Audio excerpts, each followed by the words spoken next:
I like music. In fact, I've taught myself to play many different instruments. You don't believe me? Find me a piano, and I'll show you a thing or two. I hope the weather's nice like this tomorrow as well. Good! Num num numbing. Hello, YouTube. We're back. We're back in Genshin Lunar 8. Last time we did the Moon Quest, and to be honest, it was phenomenal. It was really, really fun. Off screen, if you can believe it, I did do all the exploring. 100%. 100%.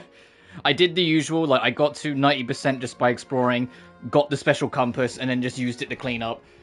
What's funny though is there is a couple things in this map that you can get that are outside the bubbles, so you have to kind of like figure out how to get them. My favorite one is, you can see it, there's like a treasure chest and a lunar colors here. You can't, obviously this is just like the moon water that kills you if you stand on it. You can't get that easily. You have to like build this up, this transit station, by doing like this whole like mini game around the area, and then it warps you over and around, and you have to kind of cut off early to get in there and then get what you need. There's also a couple things on the dark side of the moon I missed, and when I saw them, it was hilarious. It was literally... I was like, at the entrance, there was like a wooden chest right next to it, and at the end, there was a wooden chest like here. But I'm glad I at least double-checked, so yeah, no, I have done everything.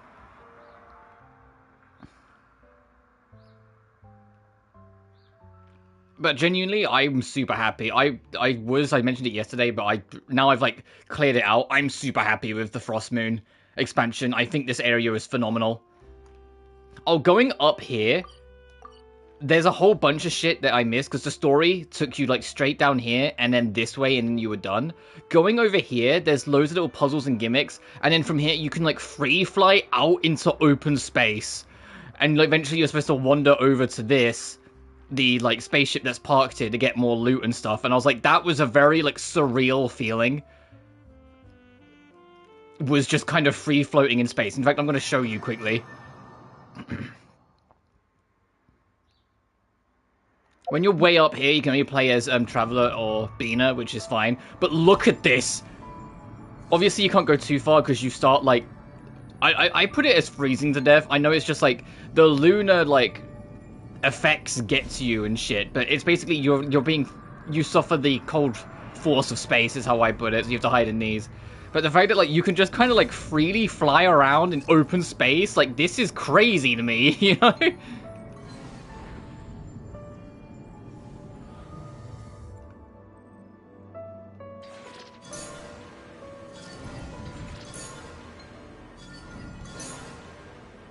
Like, when I, like, realized I could do this, like, I was losing it. I was like, this is, like, the sickest fucking shit. Like, I love this. What can we see on the world map? Oh, I can see Natlan. I can see Natlan. Actually, I can see Nod Cry up there. And you can see with the clouds cover, like, the rest of the map. I wonder if, like, they will move the clouds as more of the map gets added, or whether they'll leave them there.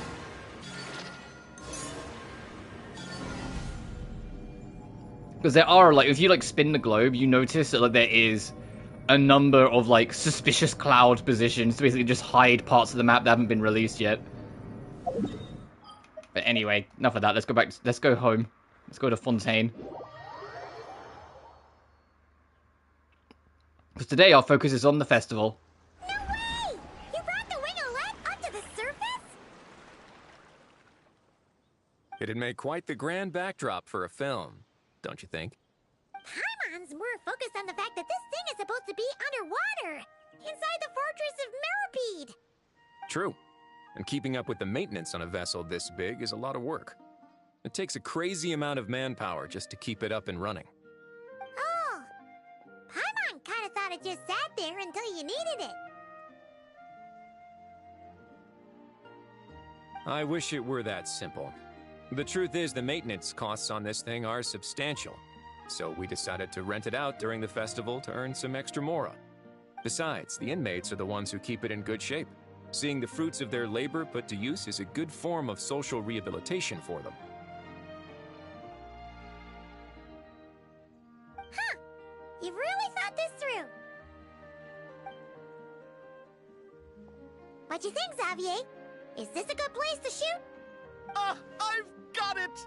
Good messieurs and mademoiselles, I've got it! Gonna take that as a yes. The beginning is the hardest part, and the opening of this film has been eluding me, but now I know just how it should start. Glad to hear it. Thanks for bringing us here, Risley. Don't thank me just yet. This isn't quite a done deal. Huh? Not a done deal as in someone already rented it out? You said no other production teams had snatched it up! This person isn't affiliated with a production team. The rental fee was high enough to scare off plenty of other film crews, but she didn't blink. Made quite the generous offer, and didn't even attempt to haggle. Do you know what she plans to use it for? I'd like to at least have a rough idea before going in to negotiate. I didn't ask for the details, but I did see what looked like a fishing permit and a business license on her desk. My guess is she's planning on using it for some kind of restaurant or aquarium. A floating restaurant is sure to attract people, but an aquarium sounds cool too. The views from the ship make it a great spot for a date. The winglet might not be under my command right now, but it's always nice to see her admired. A film is sure to drum up some good publicity as well. I do hope we can work something out with the current captain. Well, guess we should head over and talk things out then. Best of luck.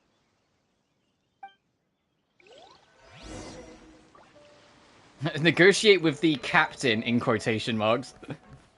Also, my Sandrone, she's not done completely yet, because I still need to upgrade her weapon at least one more time. But I have, like, done the work. Also, I managed to get her a third time. I would like to at least get her C4 before her banner ends, but we'll see how lucky I get. I'm, like, accepted. I'm not going to get the laser beam, but that's fine. But I would like to at least try and get her C4 if I can. And I also maxed out her talents. I love how fucking smug she looks on the talent screen. I don't think anyone else looks this smug.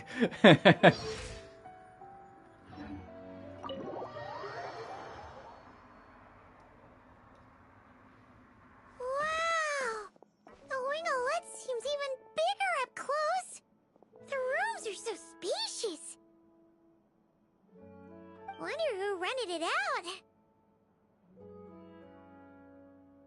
Hello? Anyone there? Huh, guess not. Perhaps the captain had business to attend to elsewhere. But why rent such a massive boat just to have it sit here, without even leaving so much as a note? Let's try again. Anyone there? Hello? Seriously? Of course it's Citlali. Now? Of course it's the wife. What is it in her gonna PJs. take to get some decent sleep around here? Is a nap too much to ask for?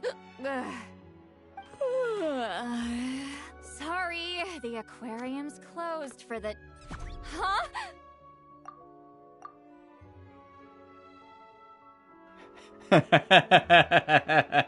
She's gonna realize she's been caught in her PJs by us. She's not gonna take this well. She's gonna freak the fuck out. Imagine accidentally getting caught by your crush in your pajamas. You would be like, yeah. She's gonna be like, yep, yep. Hold on. Oh, the animation. Oh no, Citlali, come back. Oh, this is just great. How am I gonna go out dressed like this? Oh, what happened to my regular clothes?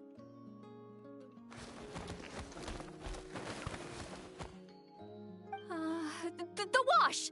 I put them in the wash after I drank too much and fell into the fountain. Oh, this can't be happening. Am I seriously gonna go out like this? Think we might have caught her at a bad time. I think we caught her at a perfect time. This is adorable. Citlali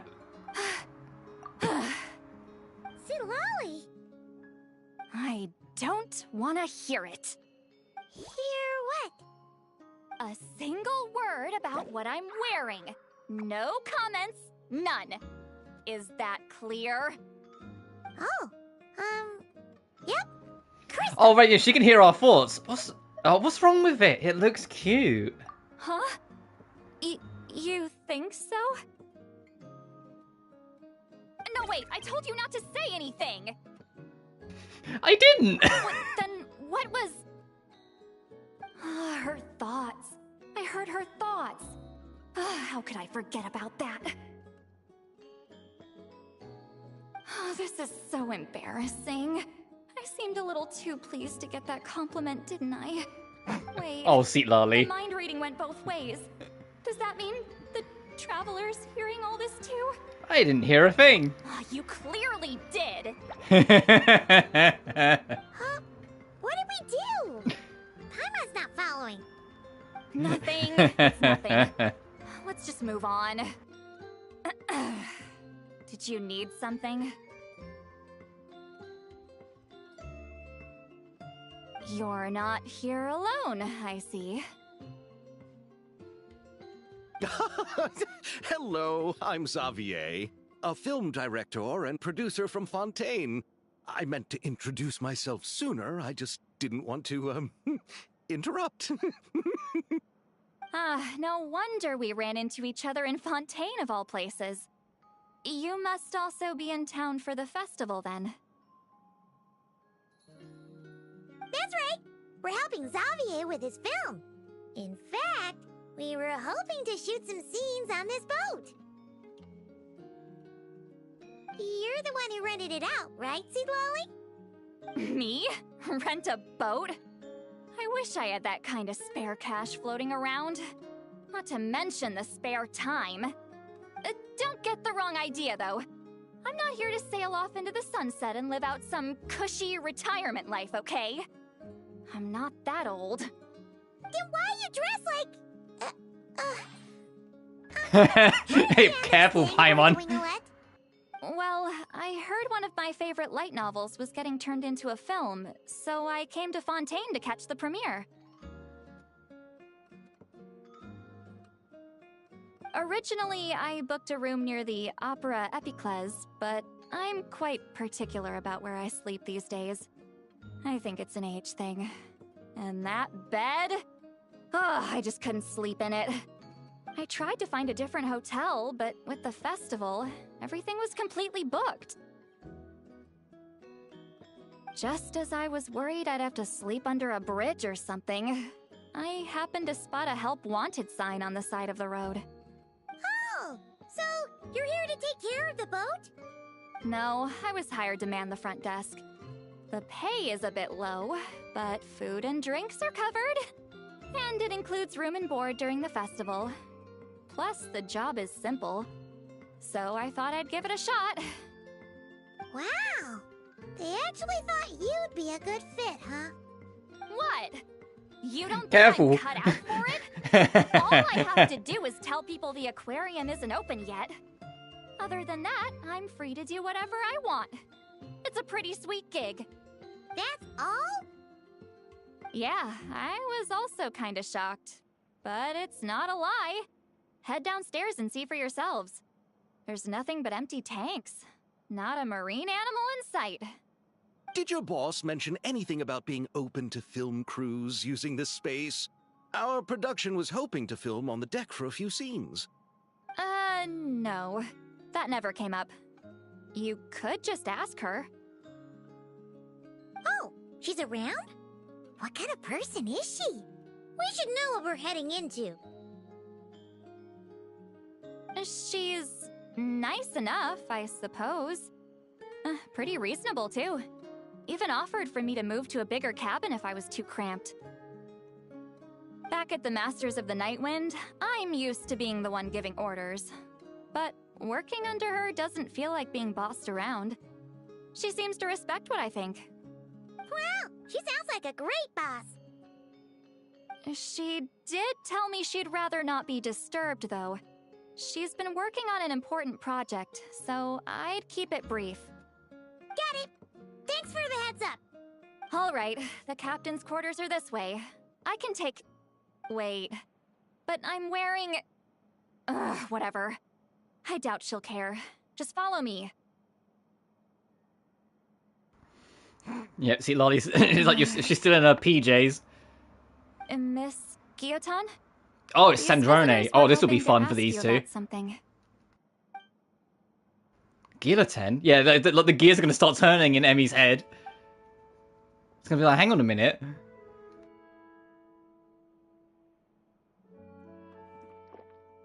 I thought I said to limit the interruptions. Just tell them the aquarium is still...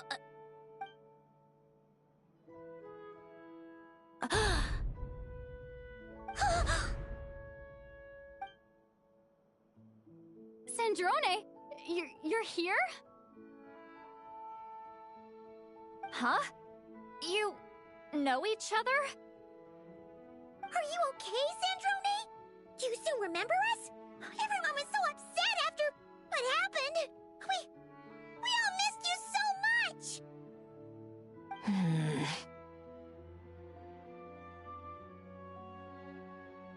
Miss Citlali, why don't you escort this gentleman to the reception area for a cup of tea? I have something to discuss with these two in private. Ah, I see. Right this way, Mr. Xavier.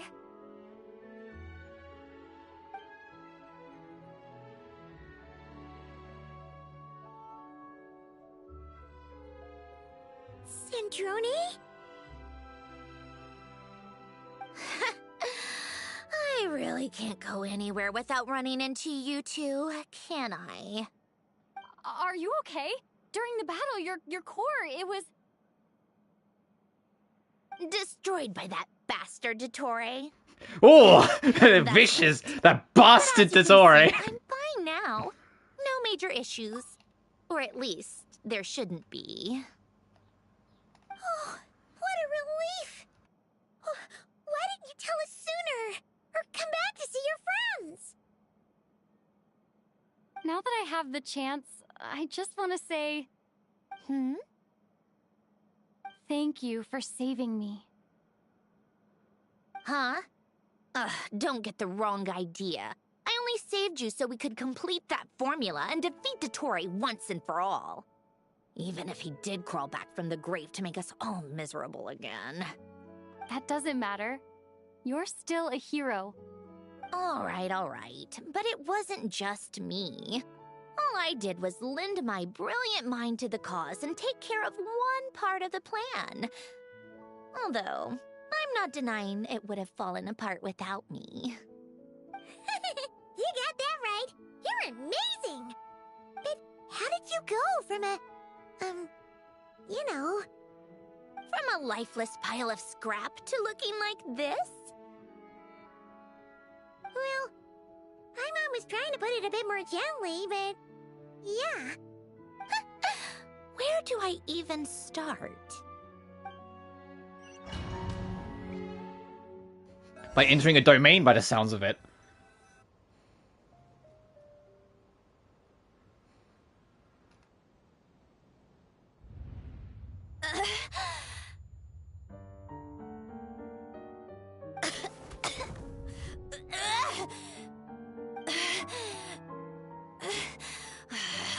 Curse it all! Where am I? Did we do it? How much time has passed? I'm not in one of that lunatic's experimental labs, am I? Wait, Fontaine decor. Books from the Research Institute. Phew. One thing at a time. Initiate self-diagnostics. Assess the extent of the damage. Cut power to compromised, non-essential components. Then reconstruct available action modules. Severe damage to the core. Dottore, you bastard. Polonia?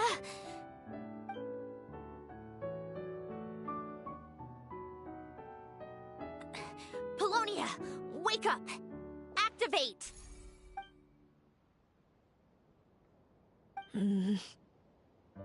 You're in even worse shape than me. Internal gears and energy circuits are barely intact. Extreme damage to the core, just like me. Rebooting is off the table. Even if I could repair the damage, I don't know if... You used up all your critical energy in those final moments, didn't you? To protect the core of that guy in the hat, and the numerological array. Wait, the array. Yes! The prototype is still here. But can I even run it in this state? Whatever. I have to try. I just need to confirm one thing. Activate the numerological array. Connect the computing core to my body. Just like I thought. It needs too much computing power.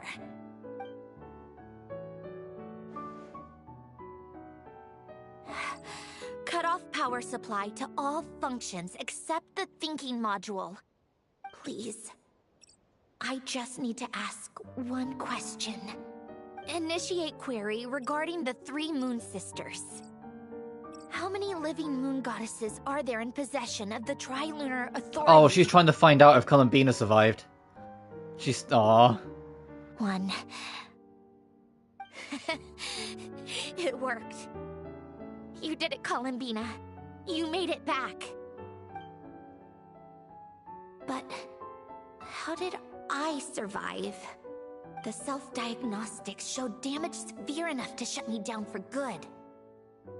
What triggered the reboot? A built-in message? Only visible after a core reboot? The final gift. Alen! Were you the one who gave me the second chance? But why now? What activated it? What is that? A vision? Wait, no. It's... a stellar linchpin?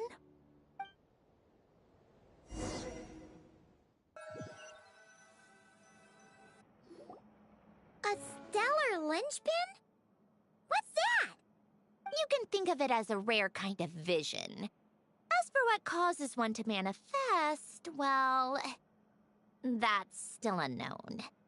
But in Snezhnaya, or in Afatui's research at least, it's believed to have some connection to the Third Descender. The Third Descender? We knew his remains were used to create the Gnosis. Yeah, which tracks, considering it's heavily theorized that the Third Descender was, You knew Mr. about Ritsu's the husband. remains? Now, Right, of course. after that recent trailer. Look who I'm talking to. Yes. The Heavenly Principles used the remains of the Third Descender to create the 7 Gnosis as a means to consolidate the Archon system. Visions result from that same system, so extrapolating from there, it's clear that the manifestation of a vision is also, to some extent, related to the Third Descender. Still following?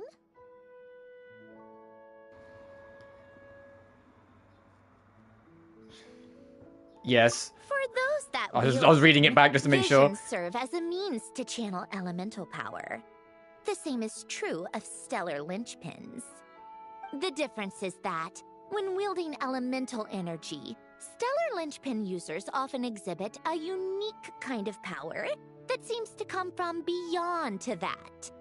It's believed that, when a stellar linchpin manifests, impurities from the remains of the Third Descender get fixed in place. Hence, the name. That's also believed to be the source of the strange power I just mentioned. We've heard that visions can appear when someone has a really strong wish or desire. Stellar linchpins sound kind of similar, so... does that mean... Huh? Oh, don't look at me like that. I've never had any grand wishes or aspirations. Just a list of things that drive me up the wall. So if you're asking why this thing appeared, I have no clue. All I know is that without it, the gift Alen left me, this built-in second I know. I think I chance know what it was, never would have Sandrone. The damage to my core was I too think severe. it was her But thanks desire the to stellar save linchpin's people manifestation, it became did so trigger. strong during And that after my battle core against rebooted, Totore. I was able to repair the damage to my body. I also managed to Considering import the last conscious numerological thought she array, wanted to push to give along with herself some was of Polonia's answer surviving if Bina was algorithms saved or into not, this probably form. specifically Columbina. Wait, does that mean Polonia is... Yes. Unfortunately, Polonia is beyond repair. Oh, we're so sorry to hear that. But you also mentioned something about a final gift? Yes. Alen often spoke to me about wishes and desires when he was alive. I suppose he thought there might come a day when I wished for something, and was willing to sacrifice my own life to fulfill it. So he left me a chance to start over. Did you ever know about it? Never. Alen once said I was his proudest masterpiece. That might sound boastful coming from me, but it's also an undeniable fact. After Alen died, I started studying how Polonia and I worked. Polonia is essentially a computational machine, so it wasn't difficult to figure out the mechanical principles there. But when it came to my own structure, that's when Alen, the Lord Artificer's true greatness, struck me once again. I attempted to imitate it when I created Catherine, but in the end, she turned out to be nothing more than a superficial replica. What? But his creations go. Catherine is super impressive. We were shocked when we first found out. Remember when everyone, like, I think we've been back in like 1.0 series, where everyone started catching that rebooting, or system restart, system error, and everyone's going, wait a fucking minute, what's up with Catherine? Like, people slowly started realizing that, like, she might not be human. Just a shame. And that's why there was two Catherines, because there's one in Mondstadt and one in Leeway at the time. I couldn't stand the thought of him coming out on top. She gave the world a second chance. It wasn't a waste. If you put it that way, the world owes me a whole lot then, doesn't it?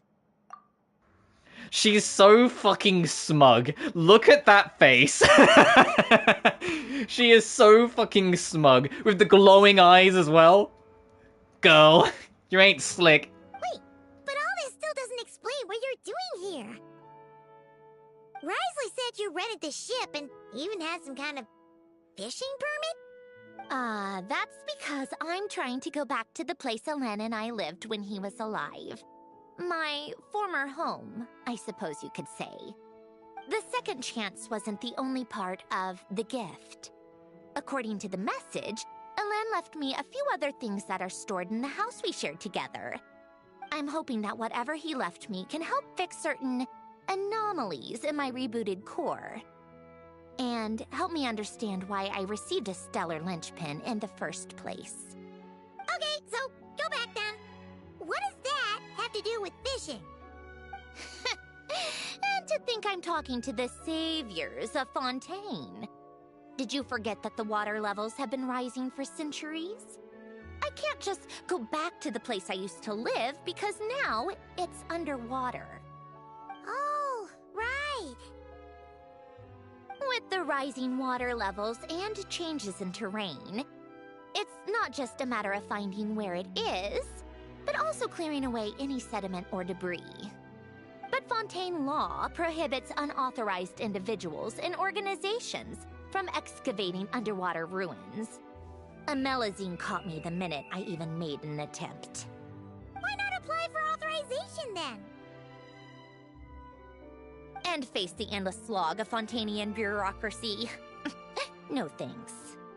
Besides, I'm a Fatui harbinger. The diplomatic implications alone would be enough to give the gestionnaires at the Palais Mermonia a headache. A fishing permit, on the other hand, isn't difficult to obtain at all. Minimal paperwork required, and under the name Guillotin, the application was a cinch. Wow, Deneen Melody, you really pronounced that guillotine like the most French way possible. Kudos. Kudos, that was very French. A fishing permit. I had to hear that again, the guillotine. Isn't difficult to obtain at all. Minimal paperwork required.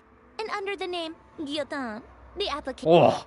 So you're exploiting a legal loophole? Am I? That underwater home belongs to me. If I happen to chance upon it while doing some fishing, what's the issue with that? Of course, I do have to catch some fish to put in the aquarium, just in case the gestionnaires come to check up on things. That's also the reason I hired someone to man the front desk. Huh? But isn't that kind of a waste? You went to all the trouble of getting a business license and rented out this giant ship just for show? If you want to run an aquarium that bad, be my guest. Use the facilities however you want. Oh, I'm this is the certainly event not angle going of to this. stop you. Then it's going to be doing all the fishing All I stuff. want is Understood. to go back home and see what other gifts Alain wanted me to inherit. Hold on. Enough about me. What are you two even doing here?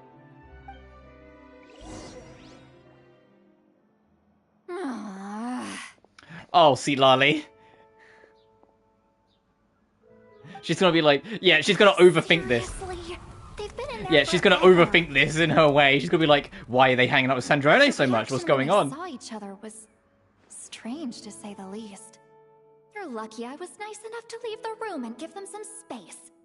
Back in the Masters of the Nightwind, I'm the one who Oh gets my to god, kick I love people this out. animation. I love this animation so much. This is adorable. This is just perfect. I love this.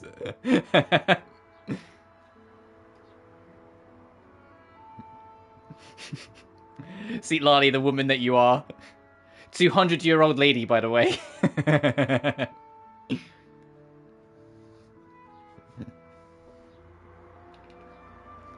I love how much more they've been putting in the animations recently. It's so charming. I just want to know what they're talking about.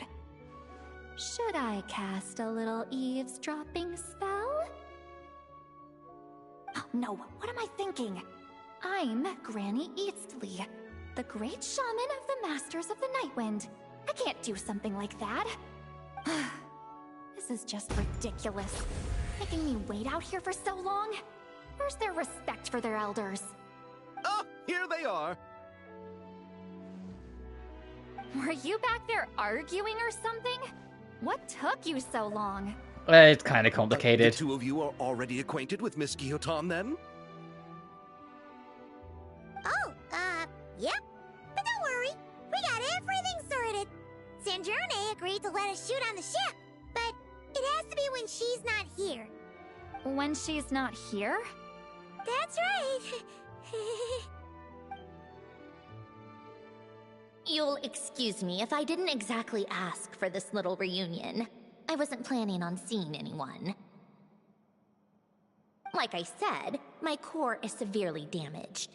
Even with the gift, there are anomalies that are making things unstable.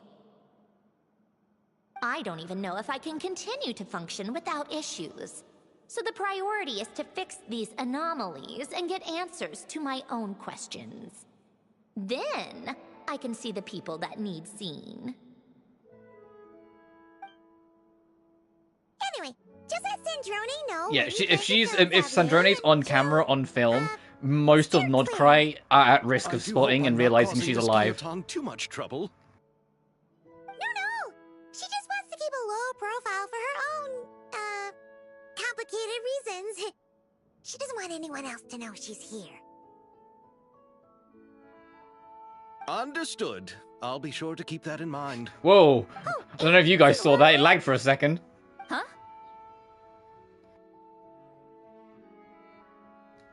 She wants to talk to you. You mean Miss Guillotin? What does she want? Oh, please don't let it be about the pajamas. What? The seventh of the Fatui Harbingers?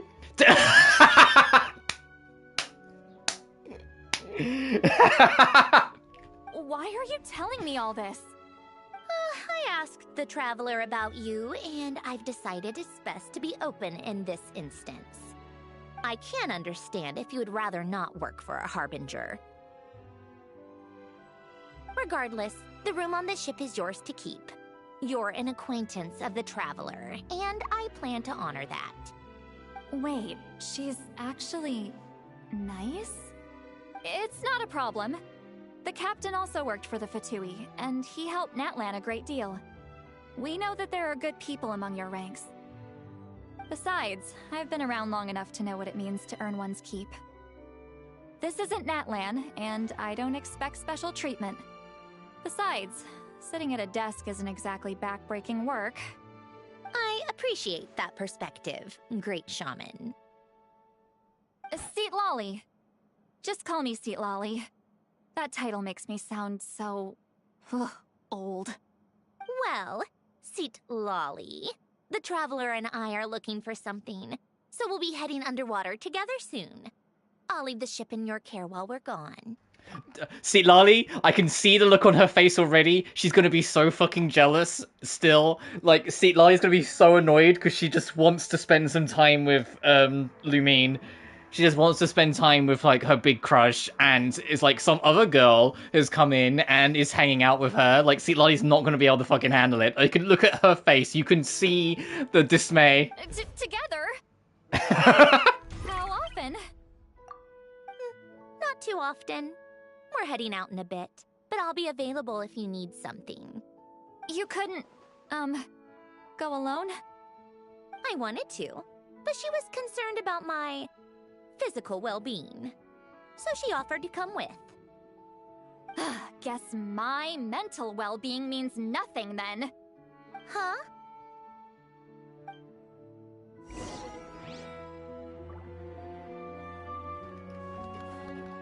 Just be quick about the whole thing, okay? Oh, Citlali, I love you.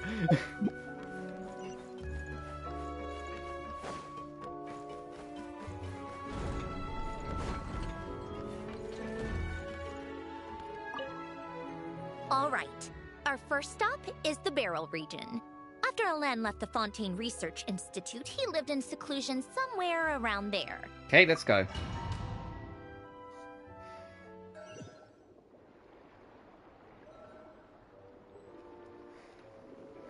Oh, does Sandrone count as a Fontaine character in, like, the special swim? Changed a lot. Guess I really have been gone for a long time. Let's look around and see what we can learn.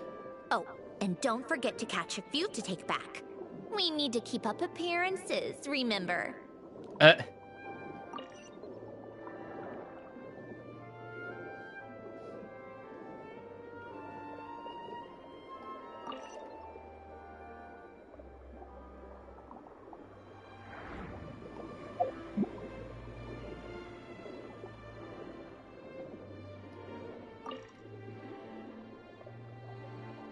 Turn to land.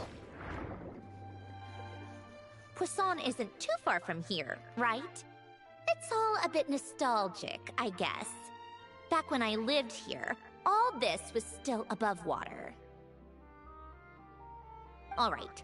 I have a general understanding of the terrain changes and sediment accumulation. We can stop here for now.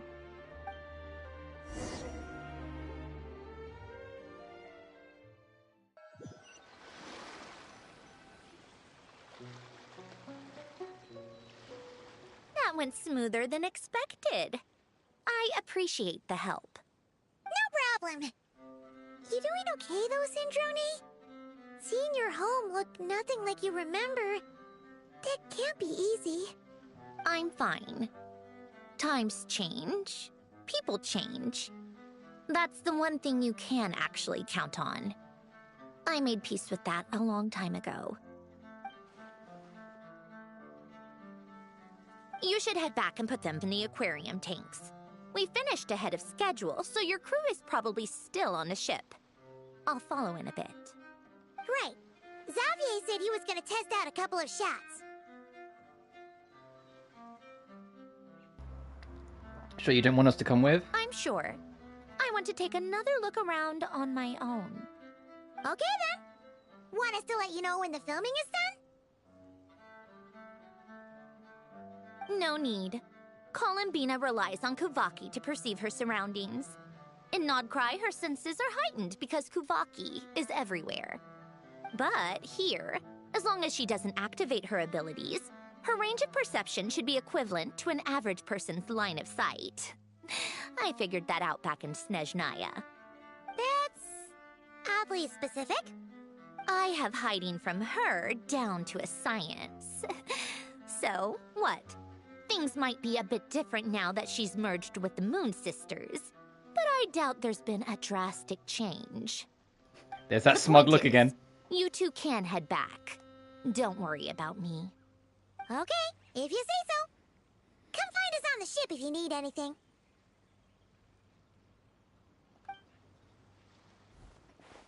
Yeah, but she's not ready to face Bina yet. Aw. She's gonna have to, though.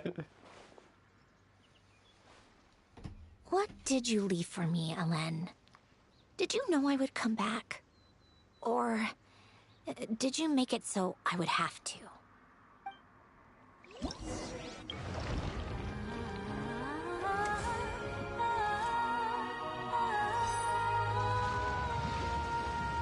Why were those, like, Citlali's teddies in the fishing?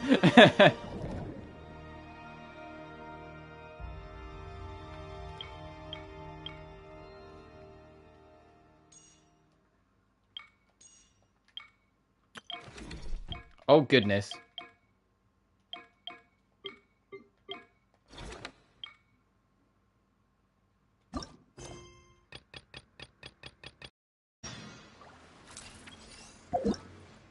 Yeah, and here's the main event.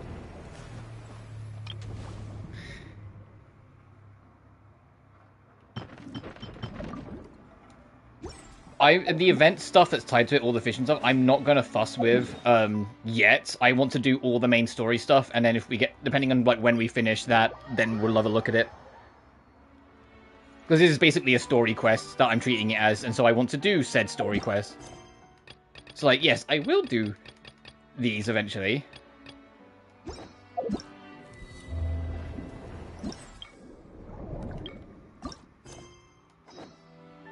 Oh, all of them? Elegant safety first? Yes, okay, you have to do that first, got it.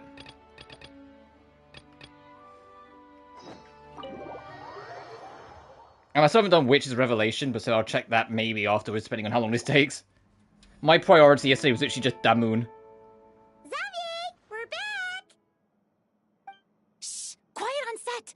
They're filming Columbina's will be like, oh, where did you two go? Nowhere?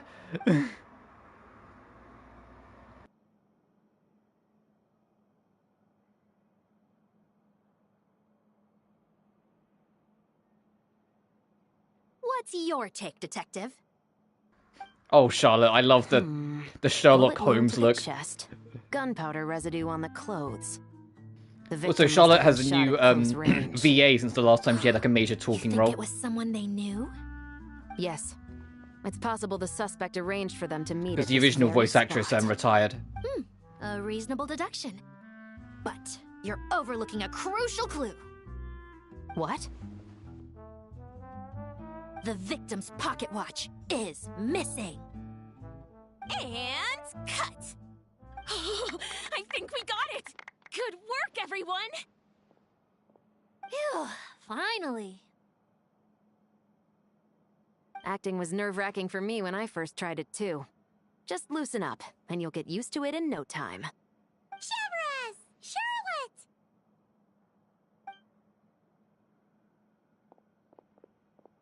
Oh, hello there, you two. You're filming here too? Oh, so Charlotte's crew must have been the one that asked you to help out, huh, Severus? Yep. They heard about a potential filming location and wanted to come check it out. But when we got here, your crew had already beaten us to it. Luckily, Xavier and our director, Lapine Pauline, go way back. In the end, we agreed to just share each other's filming locations. Considering all the last-minute changes, that's just what Musketeer Pictures needed. For sure! Based off the scene just now, you must be the star of the film, Charlotte! You bet! This detective costume really suits me, don't you think? Oh, for sure. You're already right at home lurking in the shadows taking pictures of this and that. Add a... Alright, Shiori, let's You're not mock the practically girl. now. Thanks, Miss Chiori. I appreciate the compliment. That didn't sound much like a compliment to Paimon. So this is a film set? It looks like a very happy place. This must all be quite new to you, Miss Columbina. Yes. I watched a few films with a friend once, but she thought there was no point if I wouldn't open my eyes. So she stopped inviting me. Looks like I missed out on a lot. Well, now you get to make up for it. True. But being an actor seems like a tough job. Huh? Most people would swap lives with an actor in a heartbeat. The lifestyle is so glamorous, and the pay is more than generous. But they have to act out lives that aren't their own, with the whole world watching on in judgment. If they don't do it justice, it must feel like they're letting people down. That's exactly how it feels. This young lady has quite the unique perspective. Well, that's true. But these actors are here because they want to be and they think it's fun. Most of them, at least. Not to mention, the film we're shooting is based entirely on you, Miss Columbina.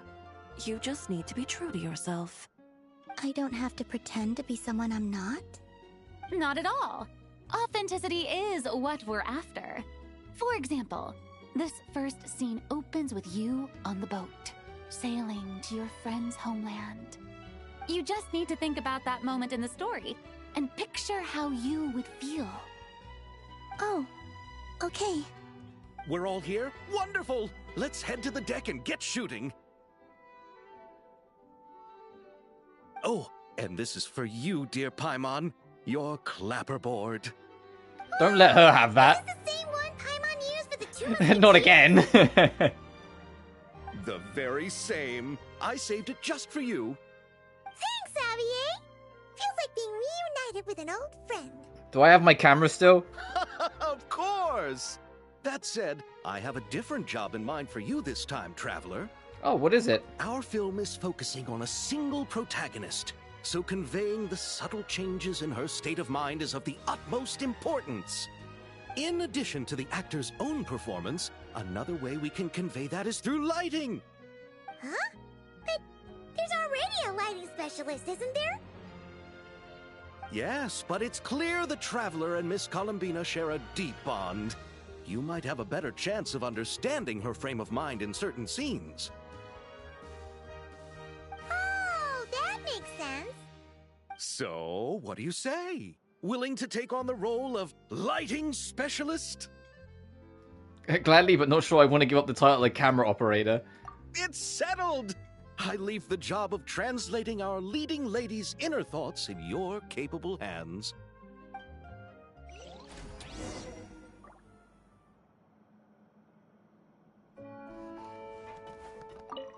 What the other director? Seeing all the sets in place, things are looking even better than I expected. The actors are doing great too. Editing it all together is gonna be a piece of cake. Bet I can finish it in one night. Hi, Lupine Pauline. Hey, you're back. The timing couldn't be more perfect. If there's one thing you absolutely can't miss, it's the Fontaine Film Festival. And you're a director this The time. FFF. It's so cool. It's all thanks to my apprentice, Ninette. She's the one who told me to read Great Detective Herlock in the first place. And Oh, Herlock. struck Right, me. okay. This would make a great film. What about your singing? Yeah, because just like basically everything in the West, you can't actually just call it Sherlock Holmes because the Western side of the copyright is way stricter than the Eastern. Paimon was worried you'd say that. It's why in the Oh, Great Ace relax. Attorney, It's different we have this Herlock time. Sholmes I met in the West. Director Yeah, in Xavier Japan, he's back just called during Sherlock my camera Holmes. outsourcing Because unless days, they're like, so unless the I got to character's know the depicted in industry a a very bit. specific way, you're not I allowed know to call them exactly Sherlock. what our film needs and what the fans want to see. And that very specific way is not So interesting. Be sure to check it out. I'm confident we've got a winner on our hands. Sounds like it. But we've got some filming chops ourselves. It's definitely still anyone's game. Then may the best film win. Oh,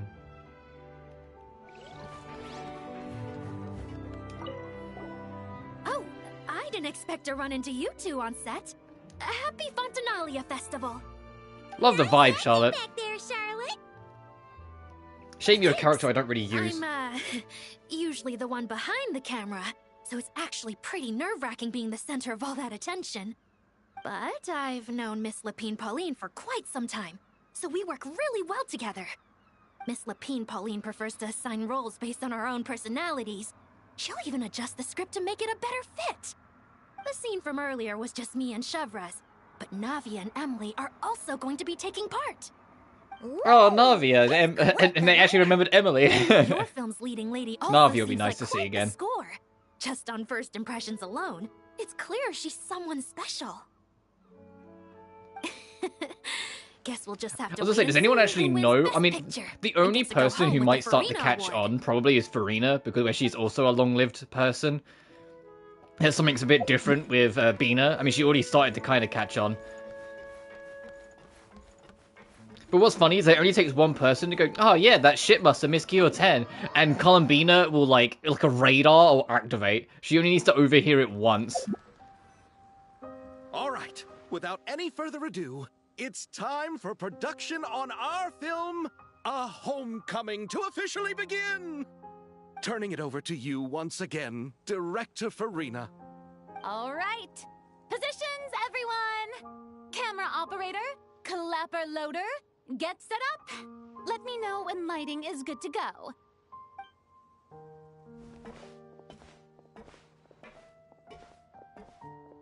All you need to worry about, Miss Columbina, is hitting your mark. Other than that, just focus on immersing yourself in the emotions of the moment. Okay. Good. Lighting, are we ready?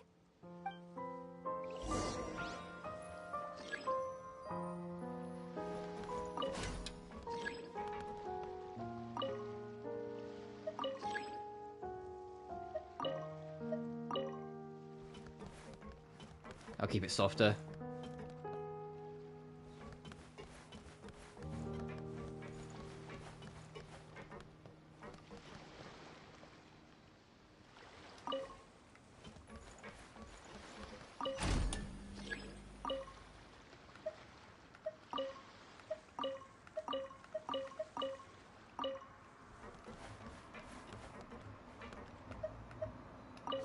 Oh, okay, I see.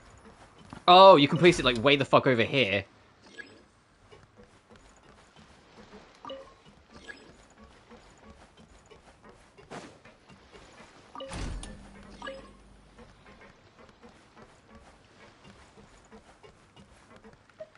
Where else can I put it?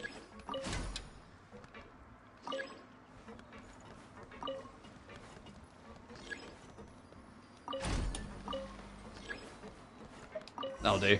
Don't want it too close. Ready. All right, quiet on set. 3, 2, 1, action. This is her homeland. Columbina. Cut! The emotions I'm looking for were definitely there. Let's just try to keep it a bit more natural. Oh, but definitely keep that gesture at the end. I loved how real it felt. You looked genuinely moved. All right, if you're ready, let's go for another take. Miss Columbina? That presence. It kind of felt like... Sandrone? Oh, yeah. Oh. Wait till 2 days later? Bruh. Let's go talk to these two. Terrific performance, Miss Columbina. Truly excellent work. Thank you, Director Farina. You really don't mind me not taking off my eye mask? Not at all. Xavier and I already talked it over. The character is based on you. so there's no need to change what you're accustomed to doing. Besides, the mask could become one of the defining traits of our film's leading lady, just like you suggested.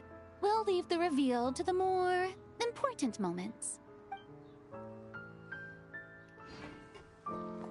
Aww.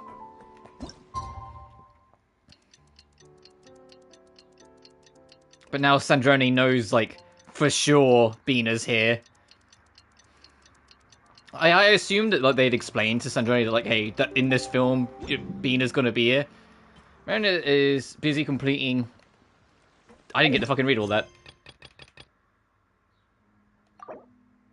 Oh, I have to do elegant safety first. Fine.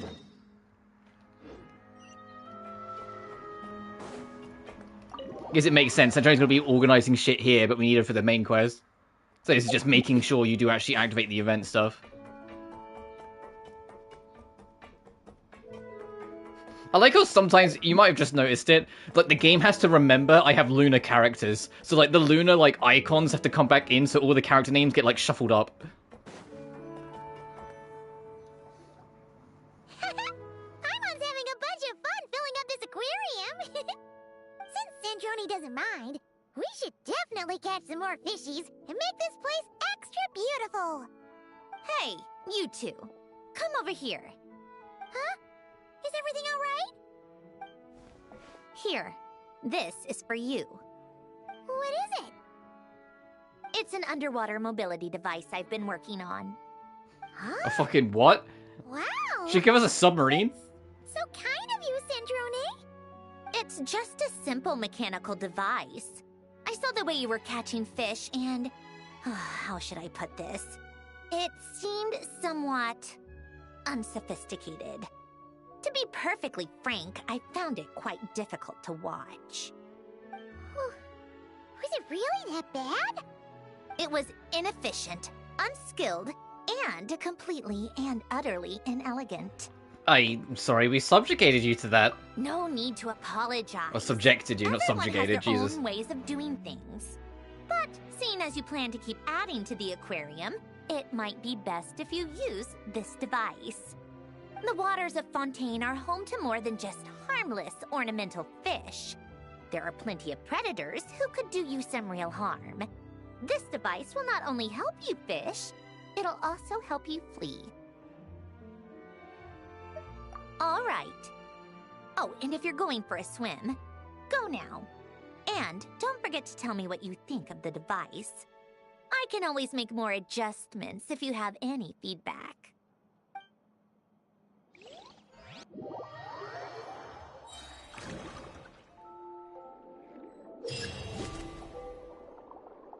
It is a submarine.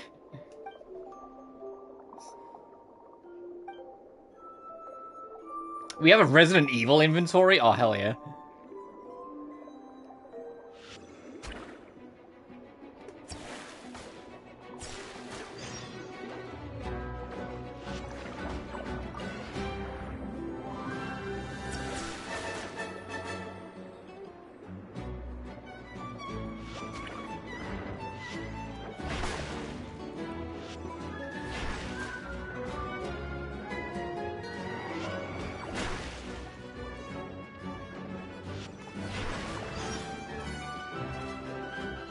I'm going to like readjust, like,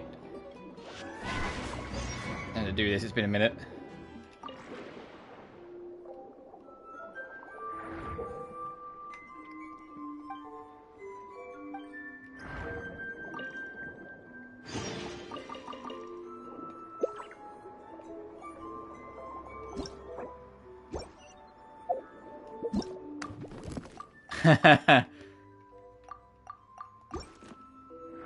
You know what this is specifically reminds me of? This is just Dredge.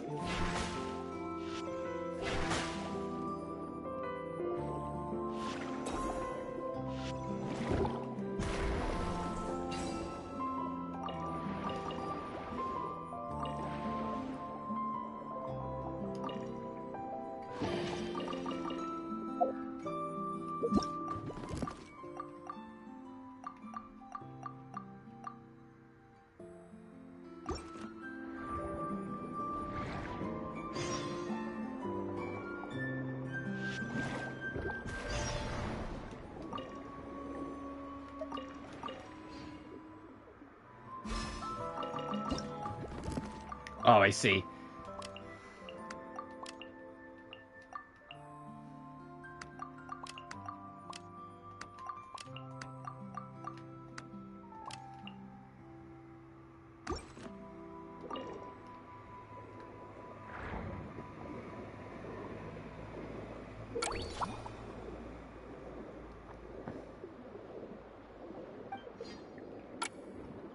Oh, and then going near this is what it will take to get to the surface. Alright, this is a cute minigame.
It's very cute. I'll mess with it more later. Oh, and here's the gifts for doing all the stuff, right? You get Charlotte and her costume. Which looks very fucking cute. I love this.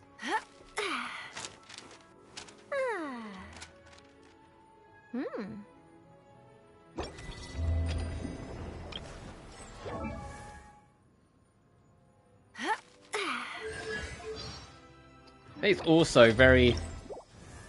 Yeah, she has her hair tied the other way. She almost looks like a different person, in a, like, with the hair being the other way. If it wasn't for, like, the half monocle that she always wears, it would be like, wait a minute, is it still Charlotte? And it's also, you know, updated hair tech that every character gets. It's the same as Citlali. Ah, you're here. We should get going then. Xavier and the others should be filming soon.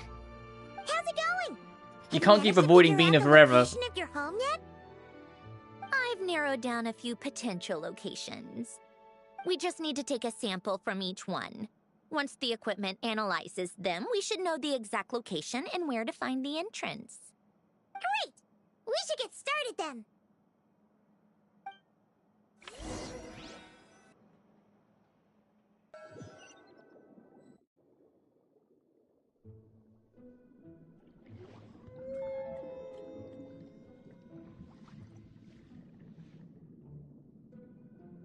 All right, let's get a move on. That should do it. Let's head back. The filming should be just about done. We made good time. We might even know the location by the end of the day. You sound pretty happy about that. Do I? I suppose I've just had enough of these anomalies I've been dealing with. The sooner I can fix them, the better. Anyway, enough chit-chat. We have work to do. Oh, but let's head in through the side door. I don't want to run into the crew on the deck.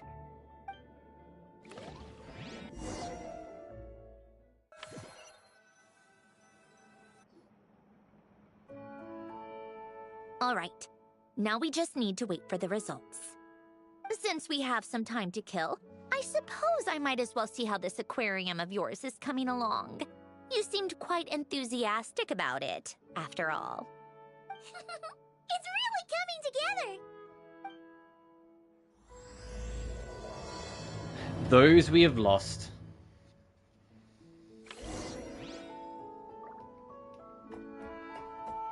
Oh, I'm guessing that's going to be on screen the whole time we're, like, in here, because it's all tied to the event.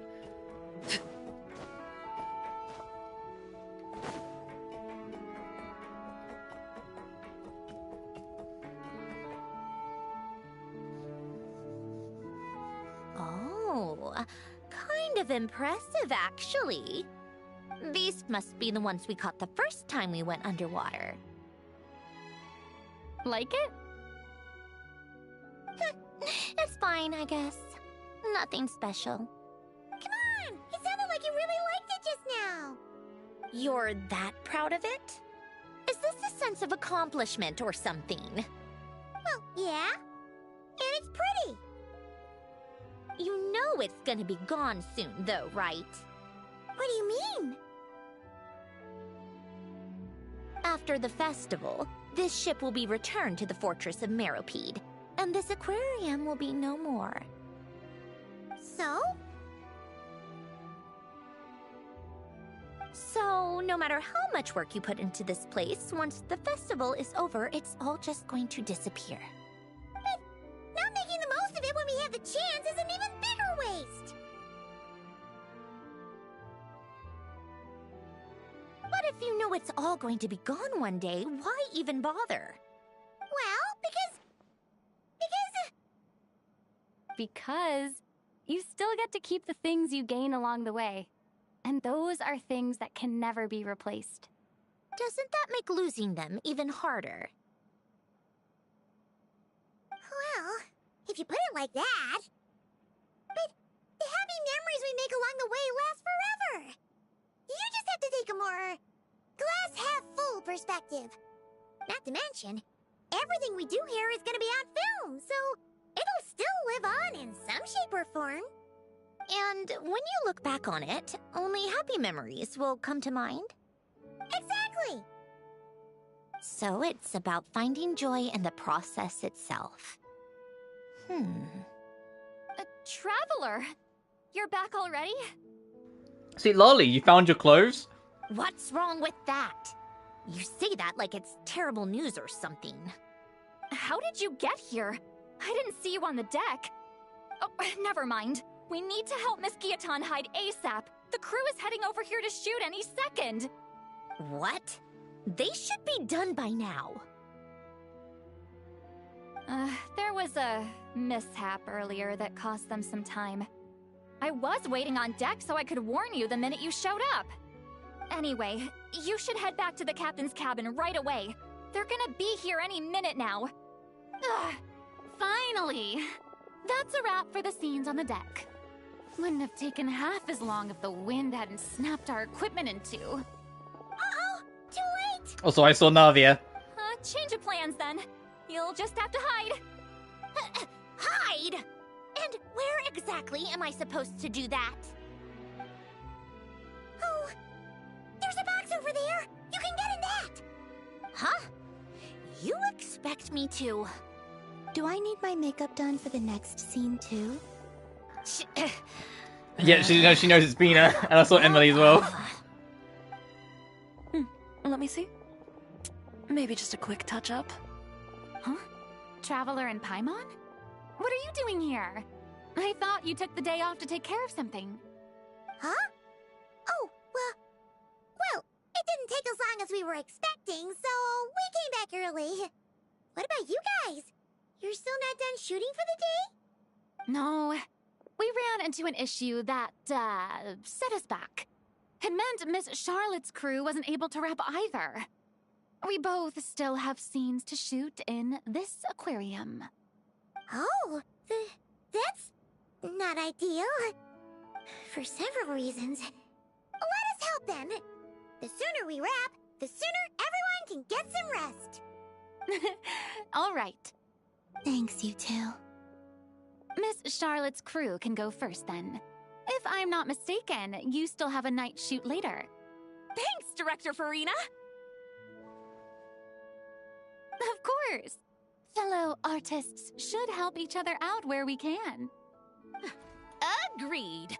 Well then, camera, lights, get set up. Actors, give your lines a quick once-over. Let's try to get this in one take. So is Sandrone still in the box doing all of this? Everyone, and 3, 2, 1, action! So, the story ends like this. But when Duke Saint Germanus departed, he clearly said that everything was beyond redemption. Huh? That sounds familiar.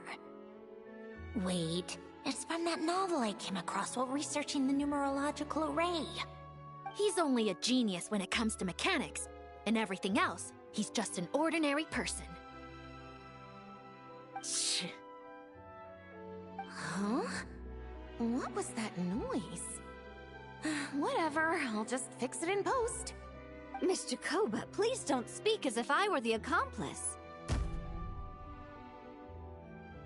Not so hard. This box isn't sturdy enough for that. This is why I keep saying. I really don't love put the too camera much work trust and in what they've done with Clockwork this Mecca. event. Like they're Unlike really humans, like machines Genshin has don't have started so heart. much over the past couple of years to be better about expressing themselves with their characters and their A animations. heart? That's right. It's what's on the inside. It's also referred to as someone's soul, or likened to free will. You can think of it as a person's core, what makes them unique. In general, though, people don't believe machines are capable of having a soul. You said my emotion module was faultless. It is, but that's not quite the same thing. Do you think I have one then? A heart? I don't think so. I know so. The question is, do you recognize it within yourself? That's where you're wrong. Forcing me to hide in a box and listen to this drivel. Me. In the end, clocks tick through tranquil years. Fish swim in crystalline springs. No matter how grand a dream is, it will fade away like this. Forlorn, wordless, silent. And cut. That was a long one. What did you think?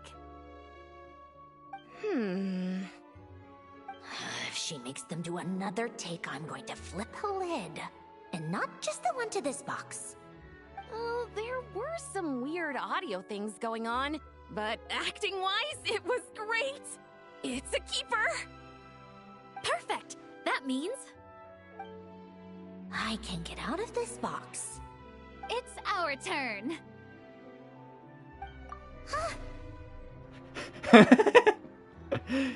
Yep, right. The other film still needs to be filmed. It's not just the one. Camera operator, set up for the next scene.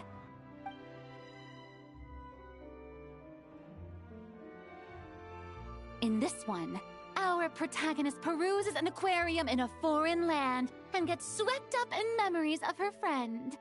So, in terms of lighting, that's the vibe we're going for. Okay, so the lights need to be a lot more Got that? focused on her. Shoot. Paimon thought there'd be a break and Centroni could slip away. What are we gonna do now? Guess we're just gonna have to hang in there for a little longer. Break a leg. Yep, we're headed off to shoot our next scene.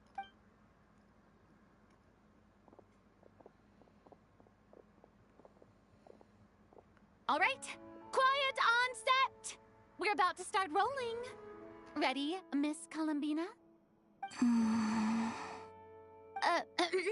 Miss Columbina? I think she would like this. Quick, we should roll on this. It doesn't forage with the others, or prey upon its smaller kin. Instead, it remains where it is, cradled in the coral's quiet beauty, as though the raging cyclones above are of no consequence. And yet, she still stood before the cyclone in the end. So I think that story has it wrong. She is no different than us. She has a heart. I'm absolutely screenshotting it. That's adorable. Yeah, because she is reaching out back, but she just, aww. Columbina.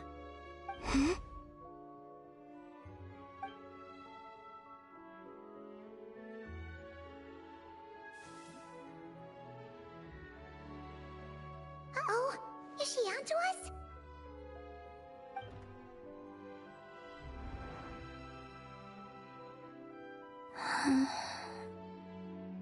What is she doing?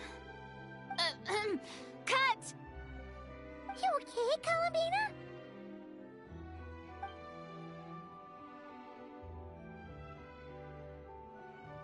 Hmm? Oh, yes.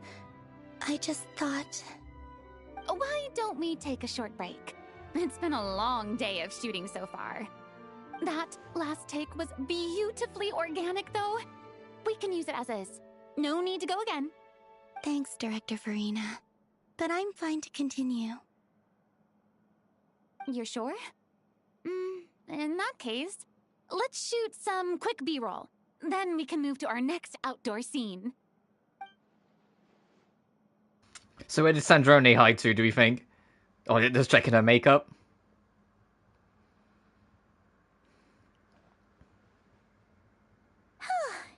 We're in the clear this time.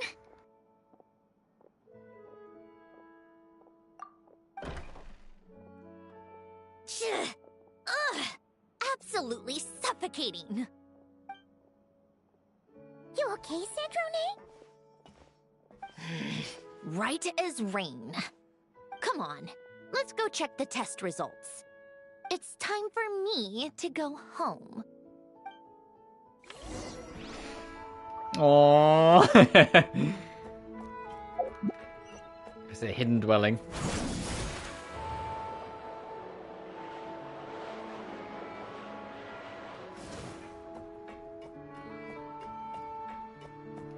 So is that, like, am I going mad? Is this way more fiery than it usually is for, like, Arlecchino? Like, the effect? Maybe it's because we're indoors. But, like, this looks way more, like, Inferno blaze behind her than, like, usual, it feels like. Let me do it outside. Maybe I just didn't notice it that aggressively before.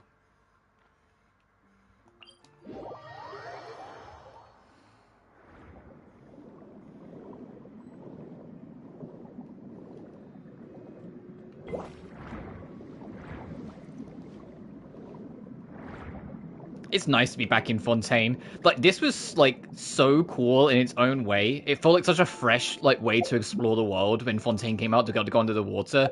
And it made what was otherwise a noticeably smaller region than, you know, fucking Sumeru still feel big because of all of this. Because of the, like, the giant second layer.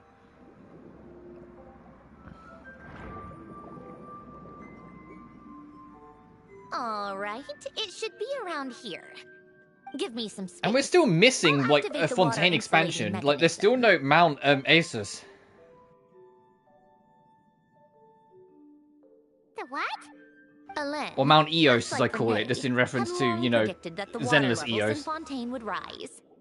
Thanks to his expertise in mechanics, he was able to implement a few simple measures to protect our home from flooding. I told him there was no need, that I would just move when the water rose too high.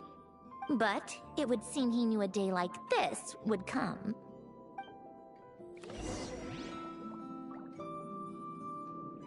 All right, the silt has been cleared away. Go activate the mechanism for the first sluice gate. That will fill the empty middle chamber with water.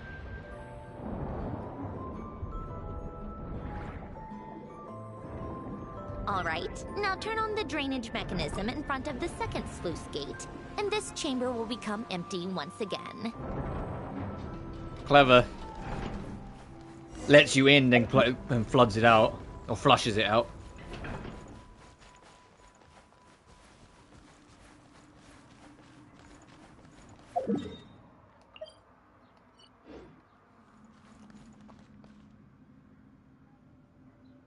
Is this always here? This is where you used to live? It's beautiful. There's even a garden. Back when I lived here, it was my job to tend to the potted plants and flower beds. Still growing strong even after all this time. Who would have thought? If the weather was nice, I would take Alen out in his wheelchair and we would go for a walk. Before long, we started bringing Polonia along too. Come to think of it, I was the only one who could get around easily back then. Polonia always got stuck at some point, and it was up to me to launch a rescue mission. This sounds like happy memories. Happy? I suppose they were. Uneventful, but pleasant. Repetitive, but peaceful. It was like living in a world where time didn't exist. Of course, that was all just an illusion. Death still awaits all of us at the end. Oh. All right, enough standing around. Let's head inside.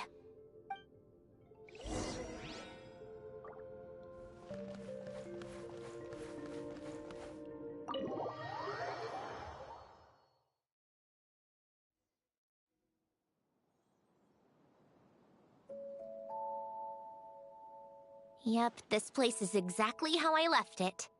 Nothing has changed. Alright, Sandrina, I have something to give back to you. What is it? Your notebook. Huh? How did you get... Oh, Arlecchino gave it to you, didn't she? And you... read the whole thing. Just so you know, a lot of that was written a long time ago. At that very desk, to be exact. Anyway, since you've already read it, you should just hold on to it. I can always start a new one. Well, feel free to look around. I'm going to start looking for the gift Ellen mentioned. Oh, but be careful with the stuff around here. I'm not saying you can't touch anything. Just try not to choke on the dust. Polonia.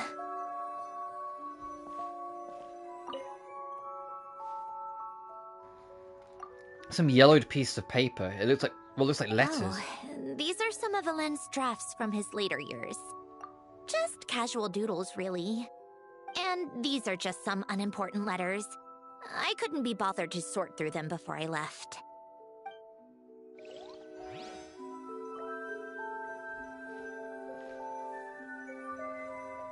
Sandrone? Okay, she'll figure it out. A faded old picture. Wait, the people in this picture look kind of familiar. Oh, this was taken when Ellen and Renee were both still at the Fontaine Research Institute. Before their falling out. In his later years, Ellen would often sit by the fireplace and stare at this picture, wearing an expression somewhere between guilt and longing. He said he sometimes regretted not helping his friend when he needed it most, even if just to stop him.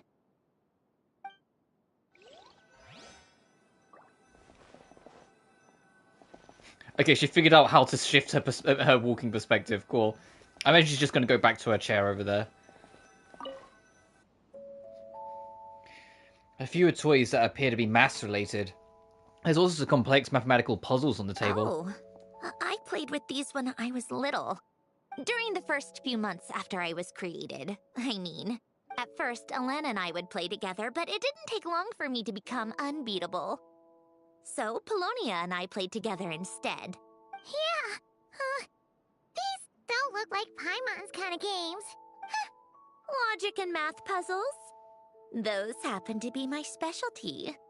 It's been so long. What do you say? Should we play a few rounds? Sure, why not? Let's go with this one. Oh, I know this. I've played Professor Layton. From largest to smallest. The goal is to move them to the other side in the fewest number of moves. Just remember, you can't stack a bigger gear on top of a smaller one.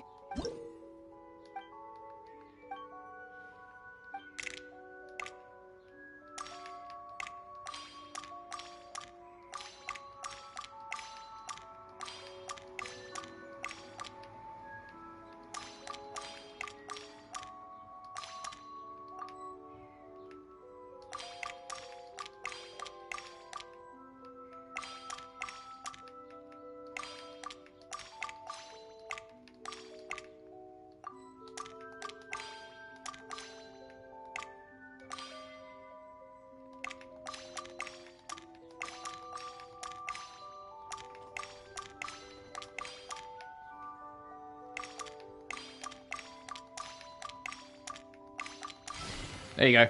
Looks like it took you a few extra moves. My first attempt. It's been a was minute. the It's been a minute, You'll get better Sandrone. with practice. All right, but yeah, no, they have that in Professor Layton. So I'm used to doing them. What did you think of the game? I love that. I found it really distracting. It was great fun. You showed quite a bit of promise, too. We should do this again sometime. There are other puzzles we could try. To be fair, I don't think I was too far off the minimum amount you could do it in with the stacks. I think I made like one mistake, and I had to correct like partway through it. Some sort of mechanical workbench covering all sorts of tools. I think a novice like me could make heads or tails of. This was Elaine's workbench. Later on, of course, it became mine. It's where both Polonia and I were brought to life. Before Elaine was bedbound, this is where he would teach me about mechanics. I would sit and listen, chiming in with questions here and there. Later on, when he got too sick, I took over and would work on Polonia here. Wow! This house is filled with so many memories! It's so cozy and charming! You should have seen it in its prime, when people actually lived here. A lit fireplace, a steaming cup of coffee. That's the real deal. You know, we also used to have a mechanical piano that Elaine built. Ooh! How chic! Elaine never played it much. He probably wasn't able to at that point. But I managed to teach myself. Music theory is essentially math after all. Once you learn the patterns, it's not really that difficult. I loved perusing Elaine's collection of classical music. The chords and harmonies felt like individual mathematical puzzles. It was fascinating, so I did some composing as well. But as Elaine continued to deteriorate, even the sound of music began to grate on his nerves.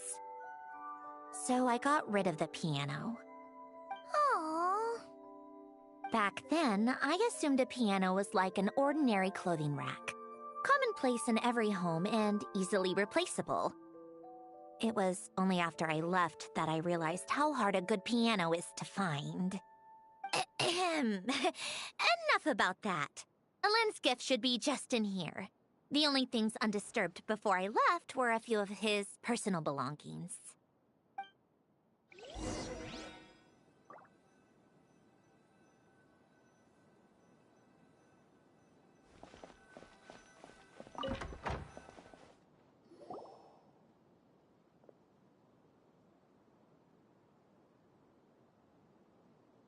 Wait, there's a hidden compartment at the back of this box.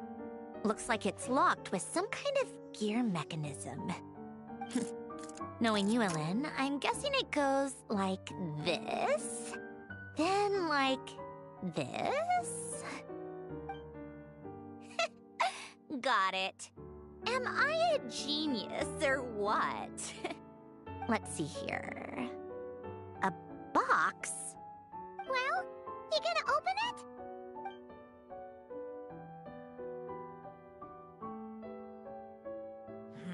It's heavier than I was expecting. Just how much stuff is in here?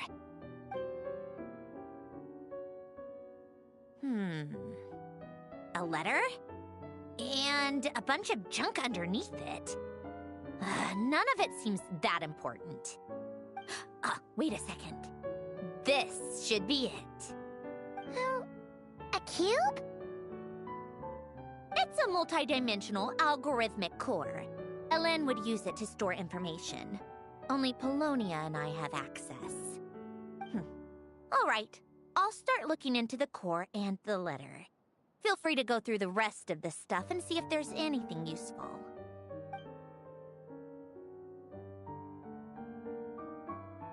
Okay. Hold on. There's another picture in here. This one has writing on the back. A snapshot of you playing among the plants shortly after you were born. You seem to like these flowers a lot. May you grow and flourish just as they do. Huh? Wow! Look how happy you are in this picture. You've changed a lot since then, huh? What's that supposed to mean? Just that you come off kind of aggressive sometimes. Or, annoyed at everyone around you? Well then, people should stop being so annoying. It's not like I'm the one with the problem. Of course not. Oh, here's something else. Looks like a piece of paper torn out from somewhere. Today, I solved another math puzzle and made a breakthrough on a construction problem the Institute has been Oh, stuck gee, I on wonder for who wrote years. this. Am I a genius or what? No, wait, that's From now on, I should have people address me as Her Highness the Clockwork Princess, Unraveler of all reason. Nope. No more of that. I thought I tore this page out. You wrote this? Then, how did it get... Wait, there's more writing at the bottom. You seem to have developed a distaste for this particular entry, considering I found it in the trash. I'm sorry, but I could not help but hold on to it. Forgive me. Helen! Don't be embarrassed. Everyone goes through a phase like that. Nonsense. I wasn't even the one who wrote that. It must have been Polonia. Okay, we get it, Your Highness. That's enough. I told you it was Polonia. You know what? We're done with this. No more rifling around in the box. Just put it down and let me read the letter. To my little clockwork princess. I guess it's for Polonia. Not another word. Got that? If you're reading this, You've most likely received the gift I left for you. I just hope you didn't stumble across all this while cleaning out my effects or something trivial like that. I once asked if there was something you wished for. Do you remember that? I wonder if time has changed your answer. Regardless, I have another gift. A formula that will allow you to come face to face with the anomaly inside of you. If you even still call her that. Why this gift? To understand that, allow me to wax poetic on the soul once again. I would ask you to stick with me until the end, but I know you will. You always have. I believe a person should be born twice over in their lifetime. First, there's the birth that grants us life. Then, the birth of the soul. It's a matter of transforming the life bestowed upon us into the life we choose for ourselves. And to do that, we must look inward. We must make a conscious choice to define the meaning of our life instead of allowing the happenstance of our existence to pass us by. This is the process of recognizing the soul that lives within us. You are my proudest masterpiece. I told you that long ago. But to me, you have never been a creation or a machine. To me, you're just like the rest of us. You have a heart. In fact, some theories think of the human brain as nothing more than a machine, and thought the product of its computations. So you see, perhaps we're not so different after all. Your inner machinery is just far more advanced than most. No matter how one looks at it, the heart is a complex thing, a place where logic and reason collide with our emotions. Your computational capacity allowed you to become sentient and develop logical reasoning. But it also granted you something that, on the surface, might seem contradictory. Emotion. Emotions and logic often clash with each other, and those instances of discord can accumulate over time. That is the source of what you refer to as the anomalies within you. As you told me once, you've always known what you don't want. Yet you've never wished for anything in particular. Similar to how a blind person can feel when a part of their body is in pain without being able to fully visualize its form, such is your relationship with your soul. So, what I leave you now is this: a formula that will allow you to see the shape of your soul. For if you want to protect your heart, you must first be able to recognize it within yourself.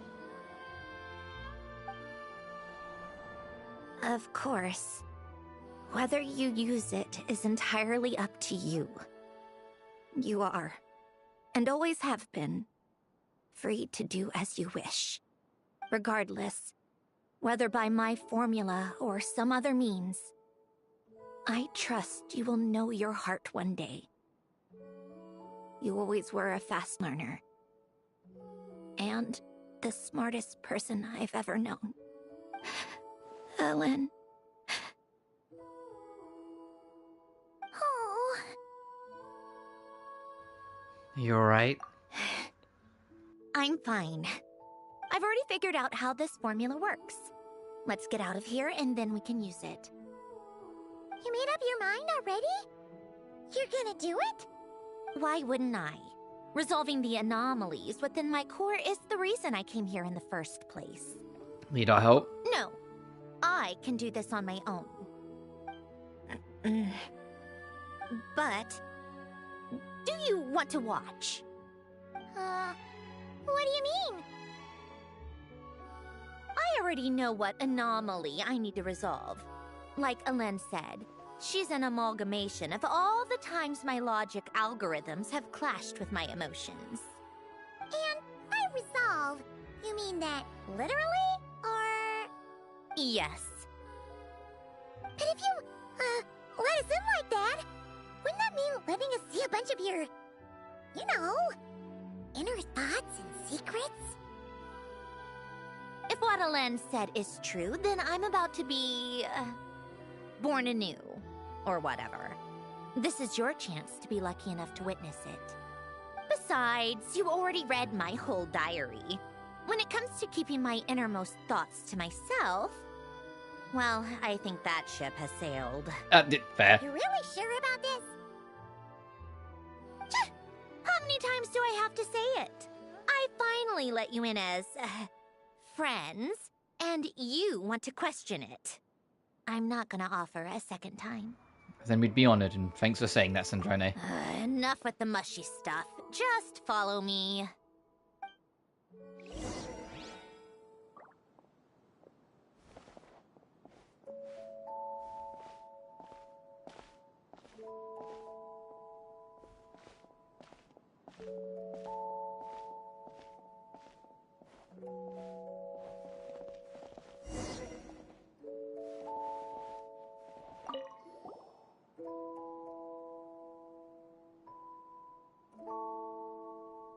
Right. With the numerological array, I can construct a simple formula that will allow you to experience what I see and hear in real time. Oh, just like Citlali's sense-sharing technique. Been there, done that. Huh. Sounds like that shaman has some tricks up her sleeve. The arcane and the mathematical are both fundamental laws of this world. Being able to achieve a similar result through both isn't surprising. Anyway, let's get this show on the road. But no comments from the peanut gallery, okay? I know I offered, but I still don't want any interruptions.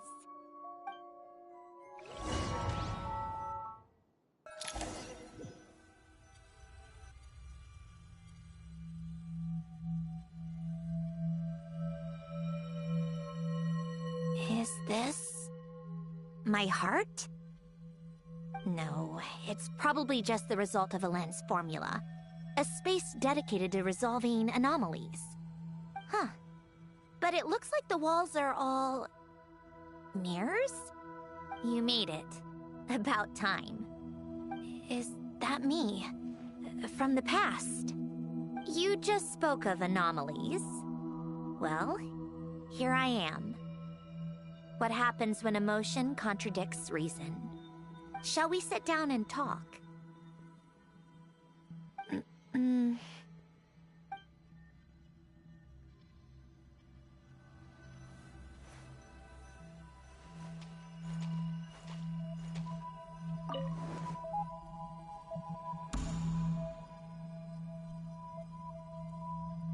That should do it.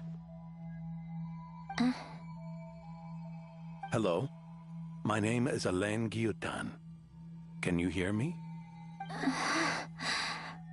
Brings back memories, doesn't it? The time we spent here.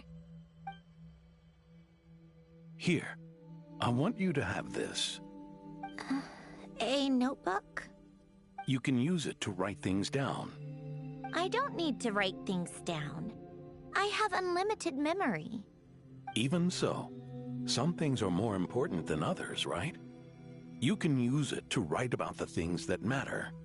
So you wish me to carry out a basic priority sorting operation? I suppose you can think of it like that for now. But journaling is also an act of finding oneself. Much like we use wooden stakes to guide a plant to grow in a certain manner, what we choose to write down gives the soul much-needed direction. In the act of choosing what to forget and what to hold on to, we decide what kind of person we want to become. I don't understand. Like I said earlier, I don't need something like this. This is where we were born. Where our life began. Mornings of tending to the garden. Afternoons spent cleaning, reading, or studying. Evenings of cozying up by the fire, listening to Alain share stories about his past. Alain. What is it? What are you drinking? Oh, this? It's coffee. It, makes me more productive. I want to try it. Oh, okay. Here.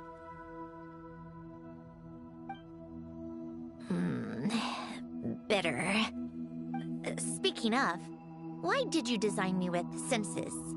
Taste, smell, touch. Well, I'm not quite sure. It just felt like the right thing to do. I suppose I hoped you might have a life of your own one day, and that you deserve to experience all life has to offer. Oh. Still bitter. But the smell is nice. I thought those peaceful days would go on forever. You know that's not possible. Maybe.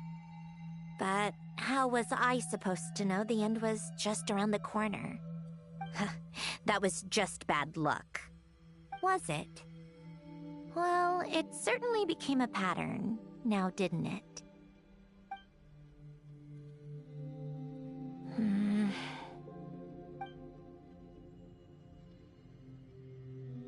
Over time, one of the habits we picked up from Alain was a love of coffee. We even took to hosting tea parties. A machine acting like a human. Kind of laughable, right? I suppose that's just what I'm used to. Yeah, that's just what we're used to. Hey, this place isn't half bad. Great spot for a party. More and more people seem to be showing up to my tea parties uninvited. Anyone care to explain? Can you blame me? I saw Sandbina leading Capitano somewhere, and I had to see what that was about. I had simply asked Sandbina where I might find Arlecchino. I had business to discuss with her. Oh, Capitano, you've been missed, buddy. Here. Tartaglia and I were unaware that this was a private gathering. Apologies for the intrusion. It won't be for long. Whatever. Just add it to the list of annoying things that have happened today. What's one more? Since you're here, you might as well stay for a cup of tea. See? Told you she wouldn't mind. Much obliged, Sandrone. Well, look who we have here. Aww. Good thing I brought La extra Signora, been a desserts. while. This has turned into quite the occasion. Capitano, I was just about to go find you. Pardon the intrusion. Rest assured, I won't sully your gathering with talk of work. We can have our discussion later. Spoken like a true gentleman. A certain unmannered 11th seat could learn a thing or two. You know, you really should start being nicer to me, Rosaline. Or I might just snatch that 8th seat right out from under you. I'd like to see you try. If you're gonna fight, take it outside. The only mess I plan on cleaning up is tea-related. I still don't understand how our quiet afternoon turned into such a crowded gathering. It's cute though. One Come by on. one, You had all the girlies and Capitano and Child there as well. You know, they're part of the girlies. One by one, they left without a word. Yeah, pretty annoying, huh?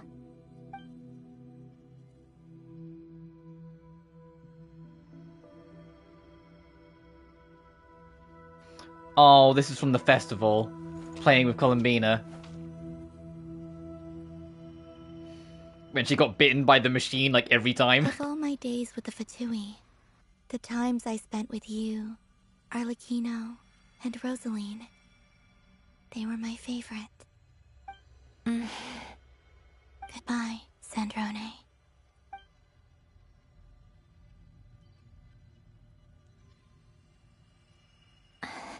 Don't go, Columbina. We should have just said that. Why didn't we? If we had, would the story have had a different ending? She couldn't stay. There was no future for her here. She would have just faded away. You're right. I suppose that's why you call me an anomaly. Every time you make a decision, there's a voice inside your heart. My voice. Asking to contradict all logic and reason. Why didn't we make her stay? Is it worse to fight for something just to lose it? Or not to have fought at all? Don't you find it unfair? One by one, we keep losing the things we care about the most. But in the end, whether I want to fight for something or cry over all we've lost, you just push it down and pretend not to hear.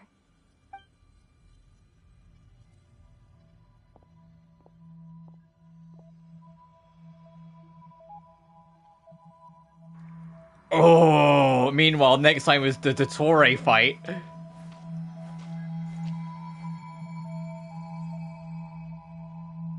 And now, even Polonia, the other half of Elend's legacy, the last remaining member of our family. Even Polonia is no longer with us. I did everything I could, but it's just like Elend always said. Polonia was one of a kind. There was no replicating what he managed to create. Don't you feel like our connection to the past is fading bit by bit? Like, even the things we have left are slowly slipping away. I suppose. But you can't move through life without having to say goodbye. And even as we experience loss, there are always new things to be gained. Ever so logical. What's your take, then? It feels like the more I care about something, the faster the world takes it away. It sounds so stupid, but I can't help it.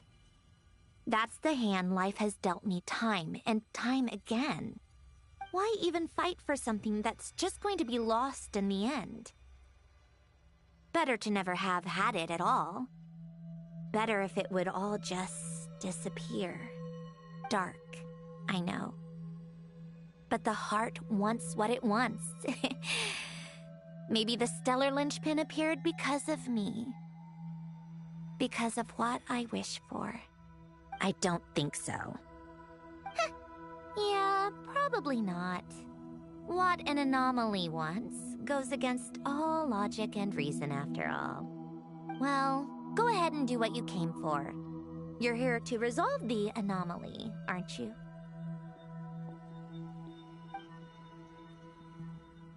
Yes. What's it gonna be? Keeping me imprisoned here like before? Or eliminating me entirely, like debugging a code? That might actually be a mercy. I don't care. I just don't want to experience the pain of loss ever again. Go ahead. I'm ready.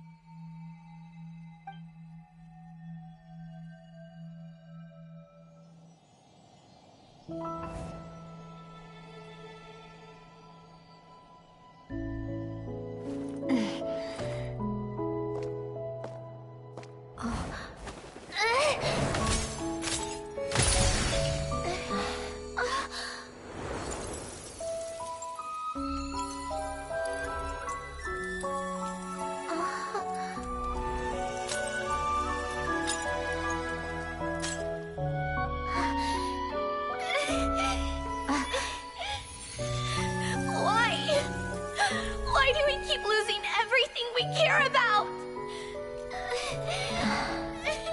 I know it hurts, but that's life. I wish... I know. I've always known. Because we've been one all along.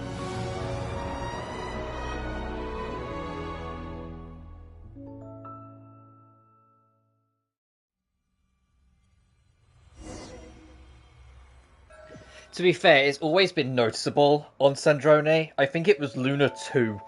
There's like a loose line that Sandrone says where she keeps on saying, oh, people keep on just leaving me. And after that, I called it at the time. It's like, oh no, that's the real reason why she is the way she is that she can't handle her grief or chooses not to. And that kind of proved it to me, is that she's always tried to bury all her grief, but because of it, it's always just come to the surface in wickeder ways. I'm fine. It's okay to cry, you know. Cry? You've gotta be kidding me. Save the comforting for someone who needs it, Paimon. Just now, that was... the emotional side of my core algorithm. My emotion module has always been fully developed and operational. Ellen tried to tell me that too. I've just chosen to ignore her voice all this time. Because of a fear of loss? I suppose. Huh. Come to think of it, it's kind of like the aquarium on the ship. The aquarium? The old me took one look at it and saw something I would inevitably lose. So I stopped putting in the effort. Then, one by one, the fish all swam away, and the place became even more bleak and depressing. Pretty pathetic, right? Don't say that! A lot of people would feel the same. It just shows how much you care about what you have. So what about now? Now? After seeing what you've done with the aquarium, I have to admit, I think it's beautiful. It's like you said, we get to keep the things we gain along the way. And those are things that can never be replaced, because we choose to hold them in our hearts. Well said! Besides, I've already died once. I'd be stupid not to make the most of this second chance. About your wish? Right! Earlier you, or your inner self, mentioned something about her wish. What was it? You think that's something you can just ask and I'll tell you? Think again. I may have accepted my emotional self, but I'm not about to go all soft and mushy on the inside and pour my heart out. Yep, still the same old Sandrone. That said, taking a step in the right direction couldn't hurt. Starting with cleaning some old aquarium tanks of my own. Huh? Metaphorically speaking, I mean. Come on, let's head back to the ship. I need to talk to that shaman.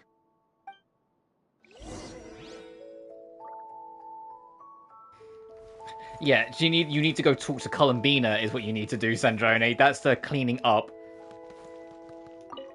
Can you play this again? Oh god, you can do hard mode? Yeah, no, I'll do that later.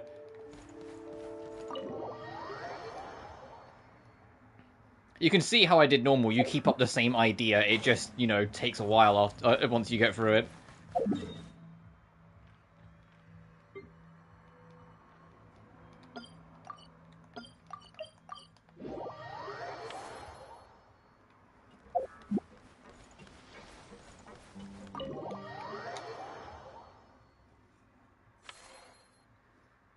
Huh?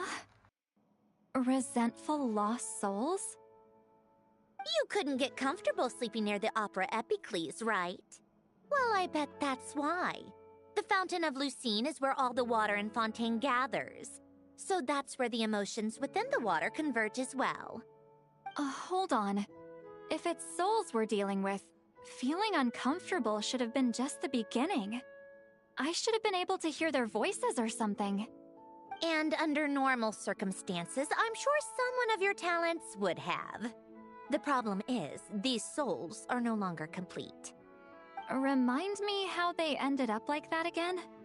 You mentioned something about them being split apart? Yes, it's called soul severing. Renee of the Nartsitzenkreuz Ordo came up with it. After learning of Fontaine's impending doom, Renee thought if he could find a means for the soul to live on in perpetuity, it might ensure the world's salvation. Soul severing was the first step of his research.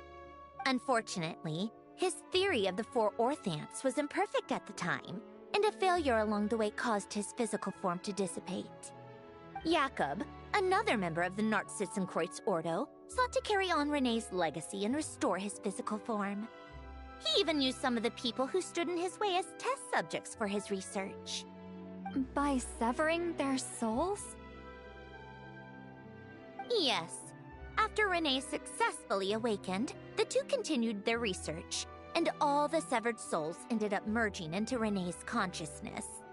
After you saved Fontaine by turning Fontainians into true humans, these souls returned to the ley lines.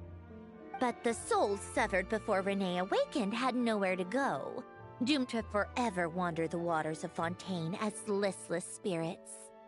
Almost as if they exist outside the bounds of this world. Unrecognized by the ley lines or fate. No wonder I couldn't sense them. Breaking free from fate. So that was one of Renee's goals back then. Not only that, but over time, they began to fuse with other entities.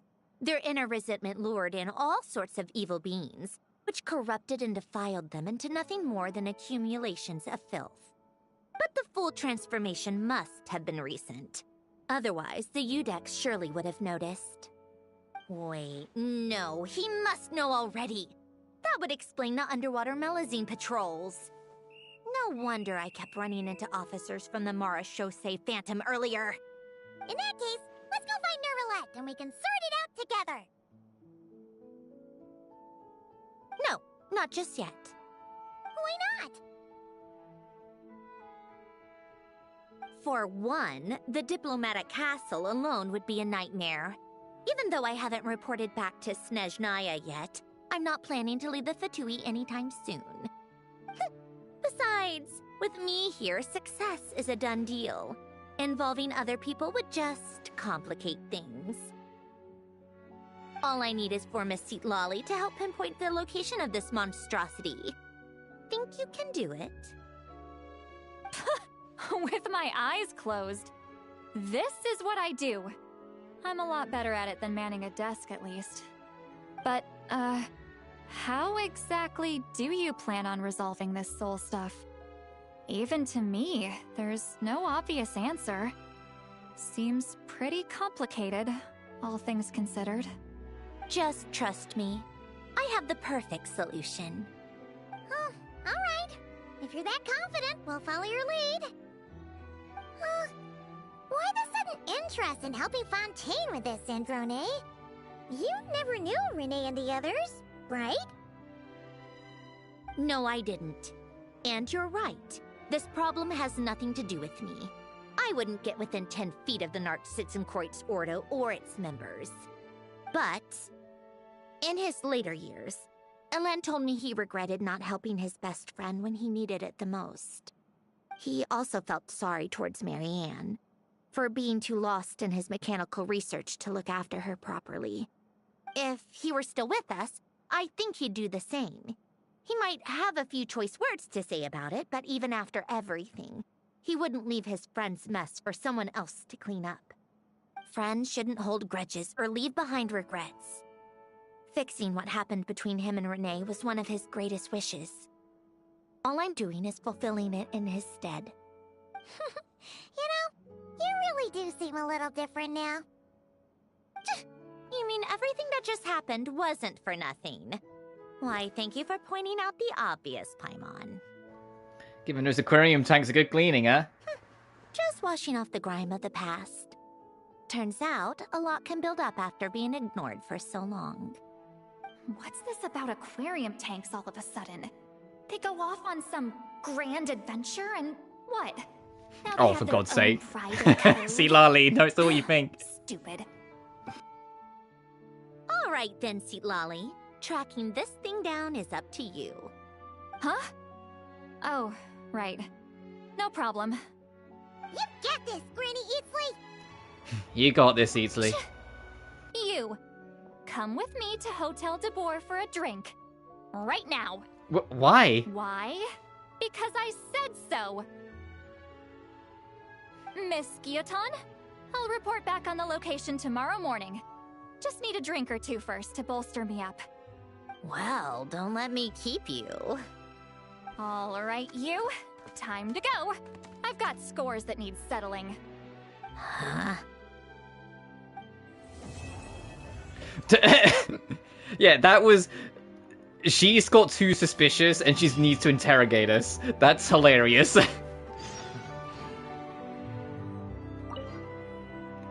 Oh, you can just bring up the picture?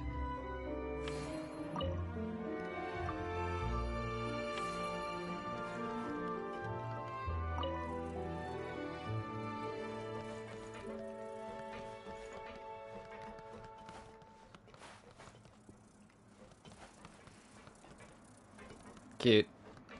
Can I talk to Sandrone while she's sat here? Listless, abandoned souls. An accumulation of resentment and filth. Also, Citlali dragging us over to a bar. Nah, they fucked. That's what happened. She needed to get like the stress out of everything and make sure that like Citlali and like Lumine are still cool. Like, no, they fucked. Time to meet up with Sandrone! Wonder if Citlali was able to pinpoint the location. Well, we should know soon. Let's just hope it all works out. She got too like frustrated at everything and pulled us to the side. That's what I'm going with. Citlali sure drank a lot last night, huh? Wonder if she's even awake. Good morning. Sandbina! Oh, you sure know how to make an entrance. What are you doing here? We just finished filming a last-minute scene, so I came up to get some fresh air. The others are still down below discussing what the final scene should be. You mean, how it should end? Yes, they're torn between whether the heroine should reunite with her old friend or not.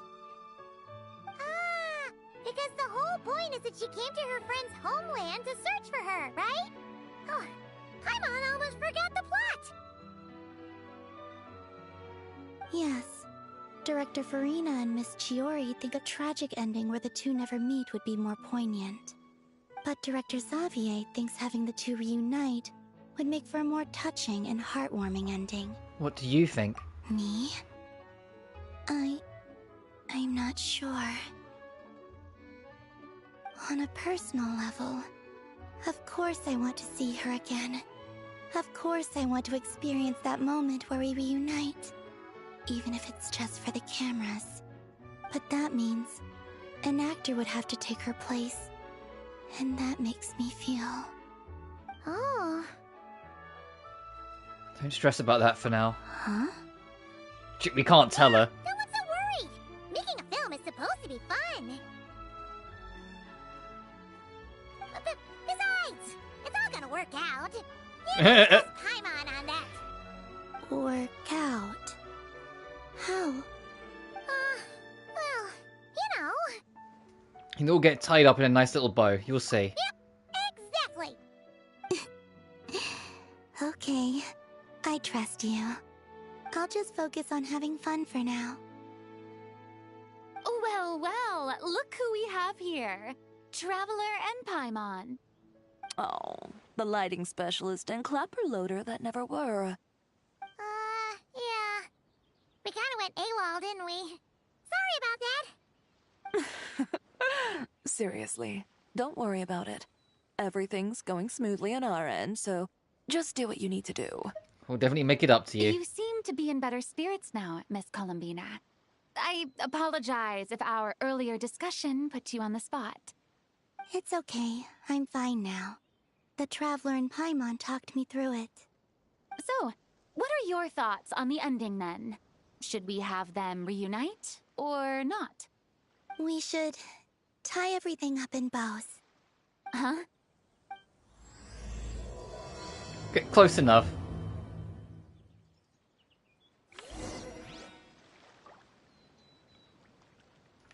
Still catch Citlali. Oh, right, this is just because we've got this.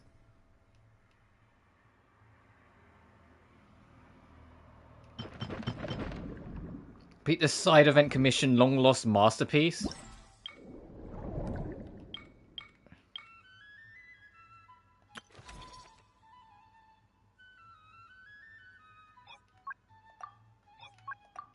Oh, does it mean like do the whole event? Yeah, we get it. We're fine. I think it more means like, hey, make sure like the aquarium's full so it looks better. But no, we can get impression. We're here. Oh, right on time. Well, yeah. We weren't the ones who drank our weight in alcohol yesterday. What? Are you suggesting Granny can't handle her liquor? It takes a lot more than that to get me drunk. Really? 'Cause, you stopped making sense after a while. Did I? Huh. News to me. I didn't say anything too crazy, I hope. Let's see. You spent half an hour bad-mouthing Auroron, half an hour complaining about work, an hour talking about light novels, and, Paimon kind of fell asleep after that. Are they gone? Oh, the crew? Yeah, we bumped into them on the deck, but they just left. Wait, but now that everything with your core is sorted out, what's stopping you from seeing Columbina? She misses you a lot. I just want to deal with this mess first. Besides, this is a perfect chance to make her jump for once. I have to plan it out more. But enough about that. Were you able to pinpoint the location of our target? Of course! When Granny Eatsley promises something, she delivers. Great, let's see. The Morte region. Wait, this is the Tower of Gestalt. The place the souls were severed. Is that the source of the resentment? Or is it the Narcissism Ordo in general? Let me come with. This thing's movement isn't fixed. If it's not at this location when we get there, I can use a ritual to summon it. You've already gone to more than enough trouble. I don't mind. These old bones have nothing better to do anyway. Summoning a spirit isn't going to do me in. Besides, if I don't go, they'll just have more inside jokes I can't join in on. All right then. I appreciate it. We can hear your thoughts, Citlali. There's no time to lose. Let's head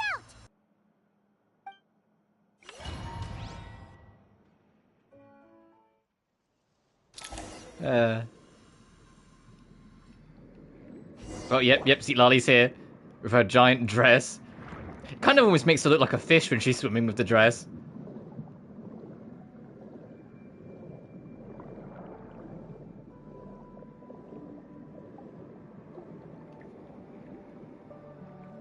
Into the tower.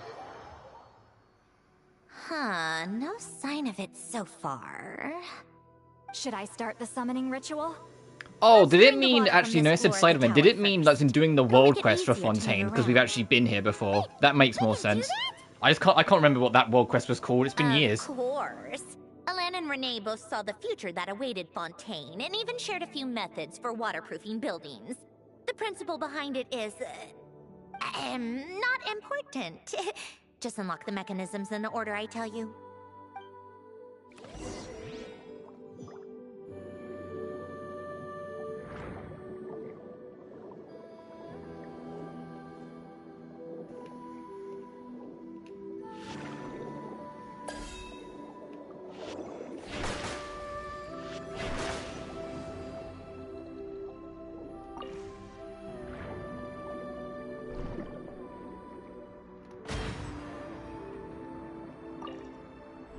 I'm going to remember how, like, the light and dark mechanic works. Like, no, you don't just click it, you have to hit it.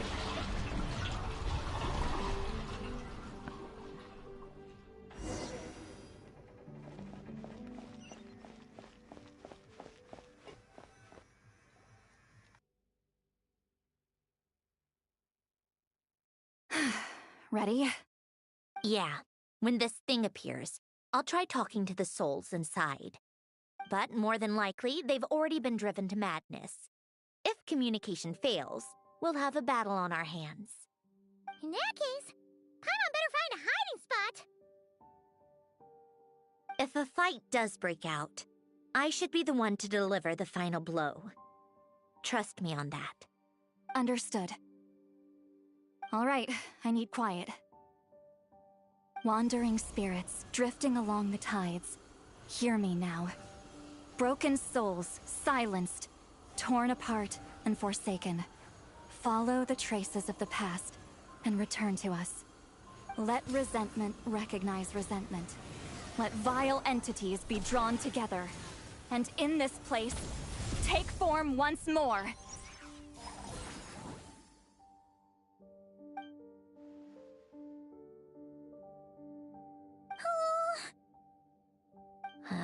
What now?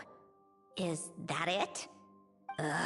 This is exactly why I deal in math, not magic. How are we supposed to know what stage the spell is at? It's like there's no logic to speak of. Mechanical science is so much easier to...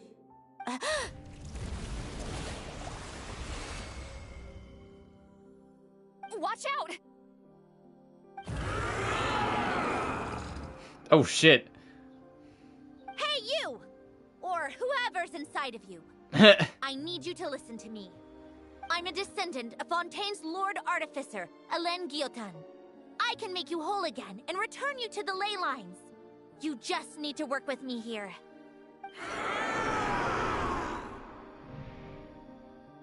Citroni! Well, we had to try. Looks like talking this out is off the table. All right, plan B. Time to blow off some steam.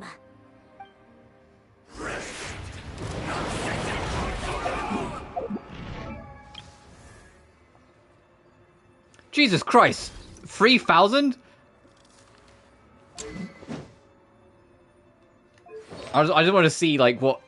Okay, I can't check that. So I just want to see what the trial Sandrone has versus mine. Yeah, more health and more attack. Damn. And more elemental mastery. Fuck, okay, I need to rework.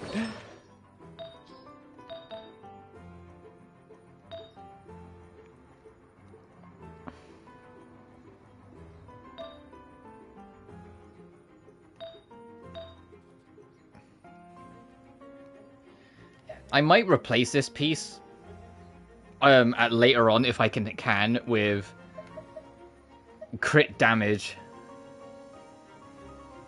and attack, because I feel like now I've seen that trial version. I mean, I have this one here. Let me upgrade this quickly. Hang on.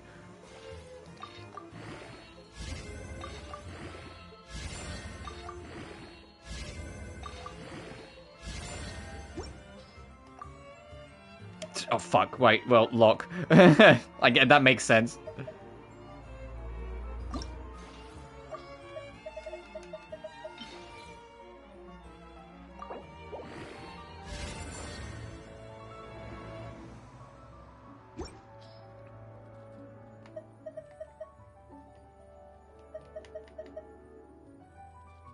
Oh, yeah, no, yeah, we'll swap to that when I get the chance. The crit rate only being 3% versus what we had is going to be a noticeable decrease, but no, I think that will work out better for her. Now I've seen what the trial version has to use as reference. It's like, oh, no, shit, no, I'm not building her quite right. Oh, we're using Electro version, which makes sense, because now we can use the get the electric boost.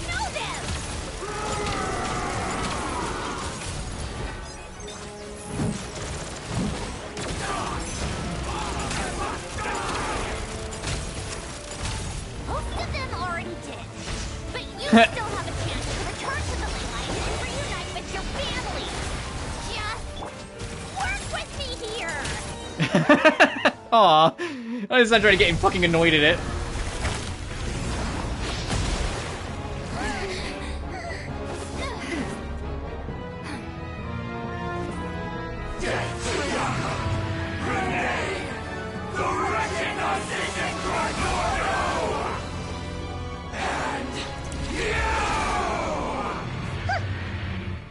I'm not like them.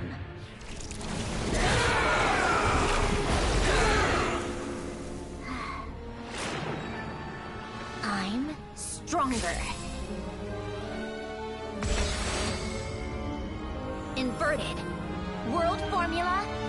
Reversion.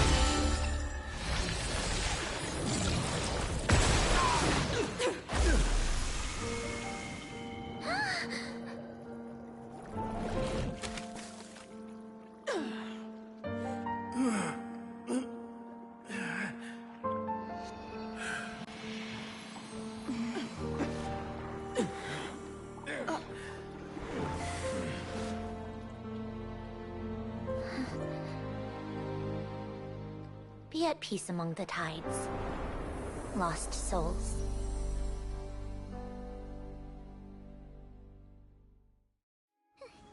Is it over?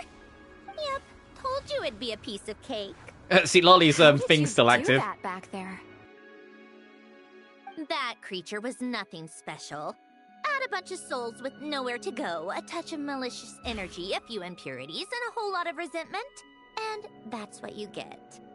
All I did was separate the original souls from the rest of the filth, allowing them to be accepted by the current rules of the world. The principle behind the world formula is divergence. Starting from a point of origin, it deconstructs and reconstructs the possibilities of the world to find certain answers.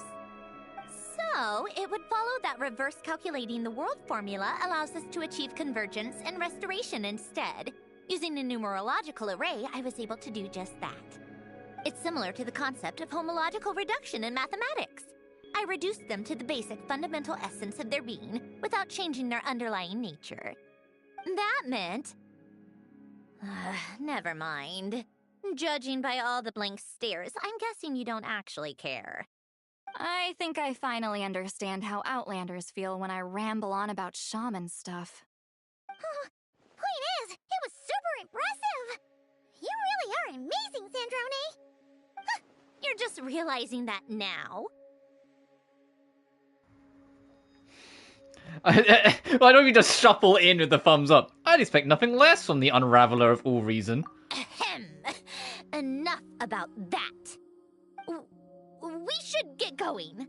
I'll go reset the mechanisms inside the tower. See you back on land.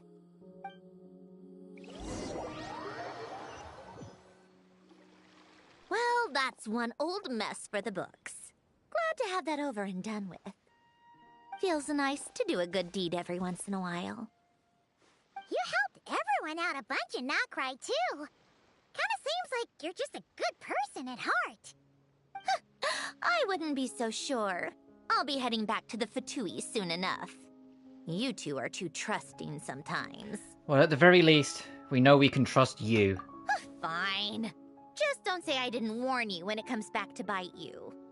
Well, where to next? Back to the ship? business, then our Sitzenkreuz thing, it's all resolved. That means you can see the people that need seeing now, right, Sandrone? Oh, everyone's gonna be so happy you're back! You wouldn't catch me dead admitting to this before, but... yeah, I really have missed everyone. Columbina's a special case, though. This time, I'm definitely getting her back for all her annoying antics over the years.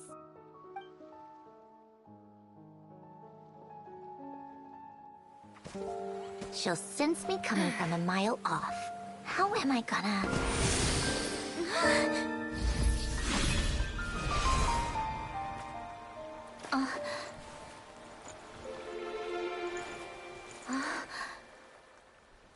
Sandrone? Is it really you?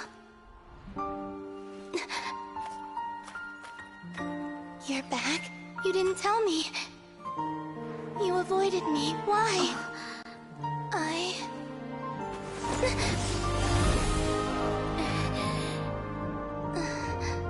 Sandrone? Now we're even. I missed you so much. That makes one of us, idiot. I'm here, Columbina.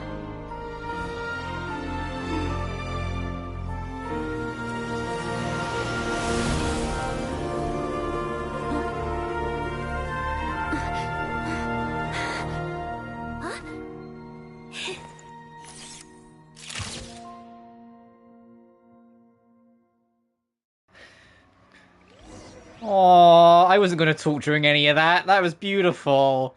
I love these two.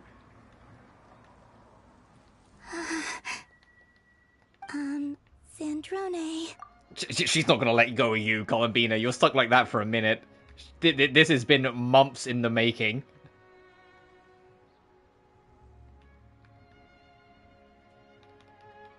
Aww. Don't ruin the moment. Or I'll start thinking about how you teleported me to a random location after I explicitly told you to stop doing that. And scene! Bravo! Bravo! We got it! This is exactly the ending I was hoping for. Huh? Where did you just go, Miss Columbina? You vanished! And then the next second you were back hugging this, new friend here. That was all on camera? Yeah. Well, the camera was already rolling and it happened so fast, so... yeah. Hold on. This must be... Yep, my best friend. The one I was looking for. I never thought I'd actually get to see her again. I'm just... so happy. Plus, the film got a happy ending too.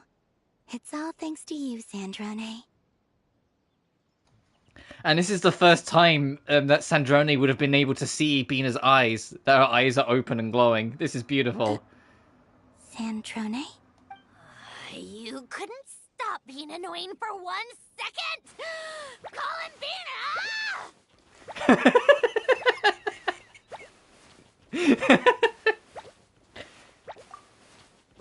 No, come on. This is the... Aw. With the Citlali, like, biting the fucking teddy earlier, now this, I adore these two so fucking much. They are so cute. Aw.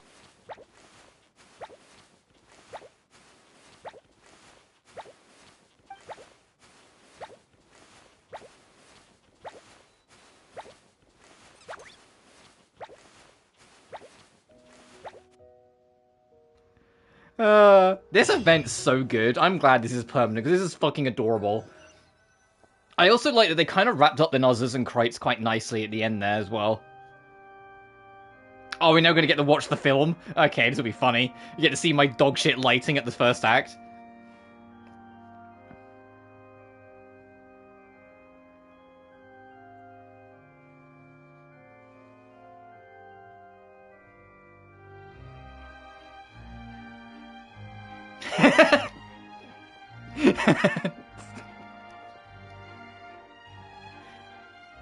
Oh, and of course, a detective film as well. Oh, I love that artwork. As expected, going to the opera house is the true way to enjoy a film. You get to see the audience's reaction in real time, too. The endings seem to be received quite well. Paimon can't believe you let us include that in the final cut, Sandrone. You even agreed to help us reshoot a couple of shots. Thanks a million. Most of it was caught on camera already, so it's not like I had much of a choice.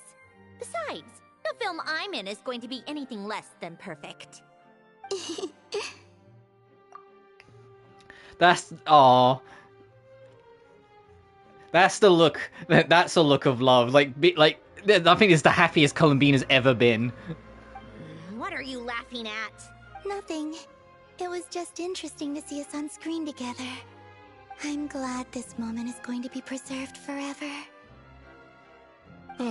Just a pity we didn't take home the Farina Award this time around. I fucking forgot it's called the Farina Award. Well, artistic films can rarely compete with commercial ones. You should have prepared yourself for this the minute you changed the script. True. Oh, did I hear someone mention the Farina Award? Come on, don't gloat. I won't. Our crew winning the Farina Award was a team effort after all. Costume design, script adaptation. Ooh, and the practical effects were so realistic. The flames and explosions even made me jump while we were filming. A lot of the effects were based on actual items the Special Patrol confiscated from criminals. Who knew they'd serve another purpose, right? But it turned out amazing! Really brought the thrilling scenes from the novel to life. Fontaine's film industry is seriously impressive.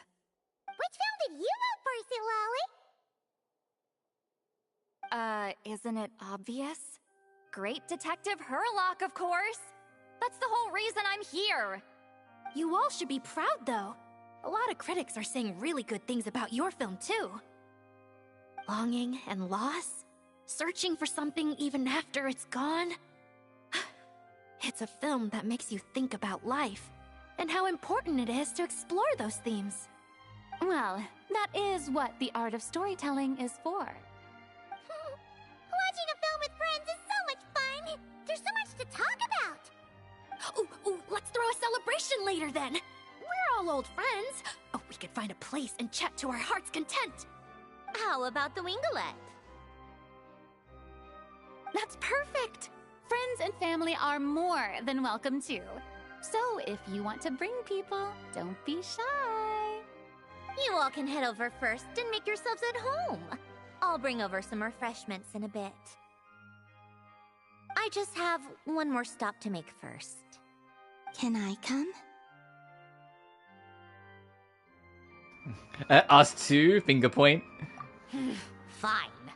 Not like you'd listen if I tried to stop you.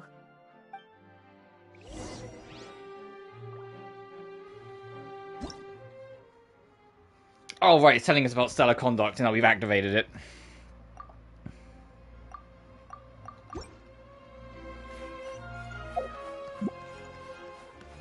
Because that's the only problem.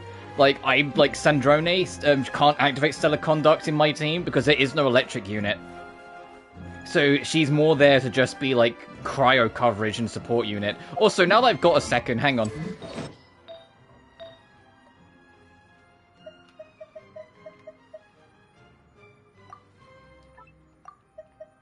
Oh, yeah. The game always for you kind of prioritizes. Like, the higher up the list, the better. So it's straight up telling me, hey, no, it thinks these two are better than this one. So, yeah.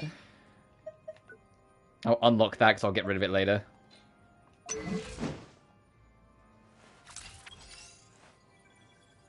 Yeah, I'd say that's better now.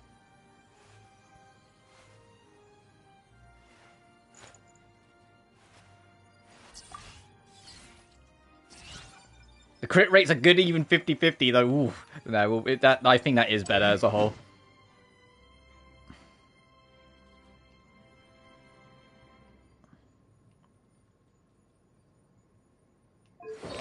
But the main thing is that if I do trigger a reaction with Sandrone,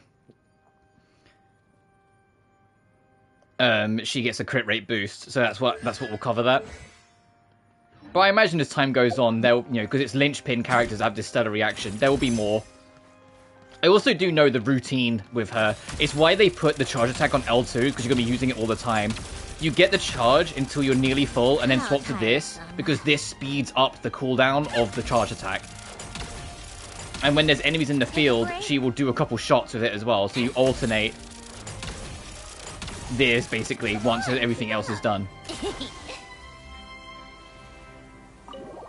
I'm really happy that, like, they did the reunion, and, like, Sandrone and Columbina finally got that last embrace. We'd been waiting for that since the, since the previous hug. If we're being real, let's not, like, get ourselves. We've been waiting for that since Columbina hugged her. And she went to reach out before she walked away. The fucking yearning. Columbina, like, finally getting to poke Sandrone's cheek and it be real, and then fucking Sandrone, like, swatting her away like a fly is kind of funny as well.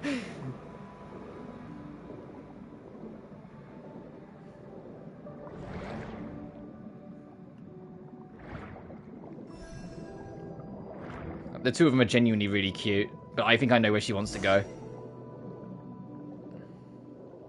This is another thing about tying up loose ends. Oh yeah, she doesn't have the Fontaine treatment, I guess, because she's clockwork. She's a fake Fontainian. She didn't do like the dive out the water. You know, the big like dolphin maneuver that all the Fontainians can do. Wait, is this? Yes. Here lies Lord Artificer, Elaine Gaeltan. This is his grave. Oh. I'm sorry, Ellen. I'm sorry this is the first time I've been back since leaving Fontaine. I should have come to see you more often. I got your gift. I even cleaned up one of the Nartsitzenkreuz Ordo's messes along the way. Our home is just as quiet and warm as it always was. The flowers in the garden are still thriving. I'll make sure to tend to them more often from now on. Polonia received irreparable damage in battle. I should have taken better care of your invention. I'm sorry. Polonia was family to me. Just like you. You always said I was a fast learner. But I'm not so sure. It took me far too long to learn the things that truly matter. I never said this to you back then, but thank you for creating me. For giving me the chance to experience life. Being your family meant everything to me. Absolutely everything. Can I say a few words as well, Sandrone? Don't need my permission. Hello, Mr. Gaeltan. I'm Sandrone's friend. You don't need to worry. Sandrone is doing great. Not only is she a brilliant scholar, she's made a whole bunch of friends, too. And she takes great care of them. As if. She'll never admit it, but she's always there when her friends need it the most. I wouldn't even be here without her. So, if she ever needs help, her friends will be there in a heartbeat, including me. That's what best friends are for. Columbina. What else? Oh, she likes drinking bitter coffee, listening to piano music when she can't sleep. Turns out she even likes giving hugs. No, wait! Don't tell him all that! Huh? I don't understand. I didn't think you'd want to hide things from him. Well, yeah, but there are still things I don't want to say. Okay. I'll come by myself and tell him for you then. That's not what I meant! Alright. Enough with the speeches. If no one has anything else to add, let's just leave it there. Should we say a few words too? Kinda seems like Columbina said it all. Let's leave a flower. Oh, great idea!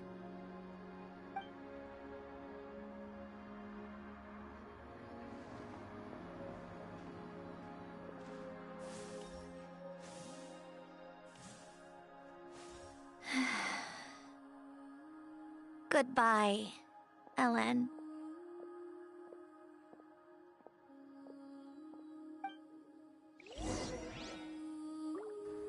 Return to the winglet.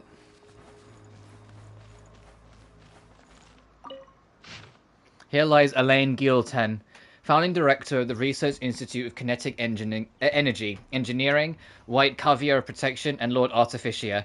May the waters protect his soul. May he be troubled by suffering no more. May the waters guide his soul safely across to the other shore. Regrettably, there's nothing more to say.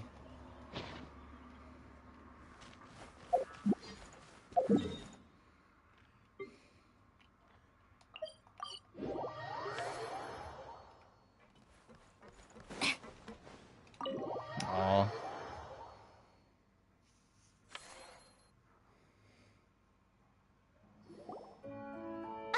You made it! The party's already started. The party? Oh, I guess it's the after party, is it? Uh-oh. Uh-oh, the trio are here. To invite some friends. We did invite a friend, actually. She'll be here soon. She's even bringing some desserts to have over tea. You should join us later, Miss Farina. I do love a tea party. Oh, I say Escoffier. I say Nervalette in the back. If I do. This seems like a fun occasion. Let's go talk with everyone. Good idea! We'll introduce you to all our old friends.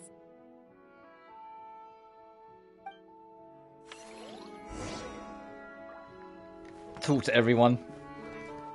Oh, jeez. I bet these three are going to be happy to see us, because they will immediately tell, Arlecchino, assuming she isn't already aware. Granny Eatsley, you're really not going to let us borrow these cute little stuffed toys for our magic show? First of all, Citlali and Eats Papa are Chi-Chi meal. They have inauspicious stars sealed within them, and they're my helpers, not toys. But the Grin Malkin Cat and Boggle Cat box are Linny and Lynette's helpers.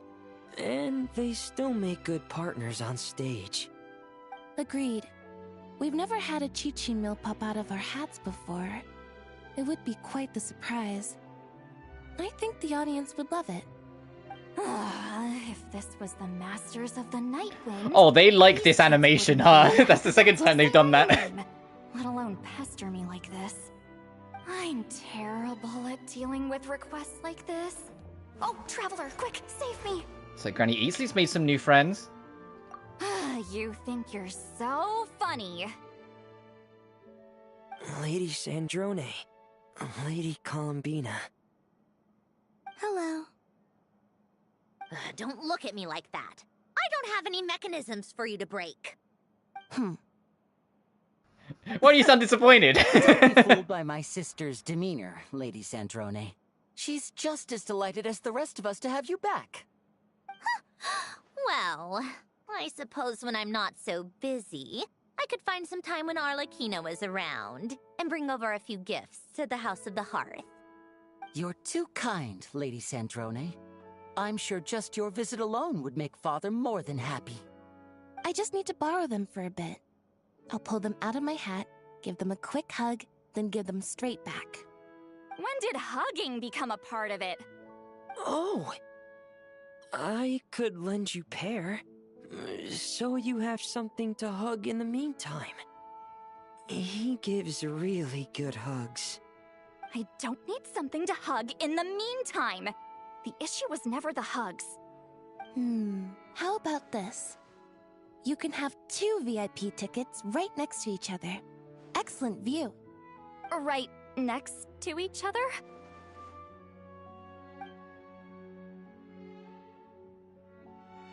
Yep, super quiet.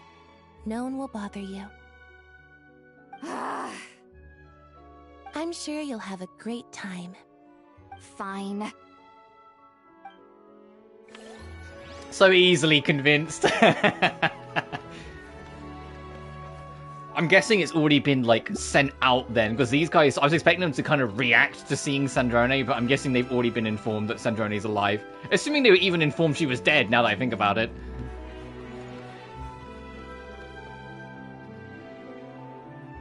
Wait a second! Mr. Baptiste and Veronique! You're here! Friends of yours? Veronique is the prop manager for Musketeer Pictures, and Mr. Baptiste is the author of The Two Musketeers.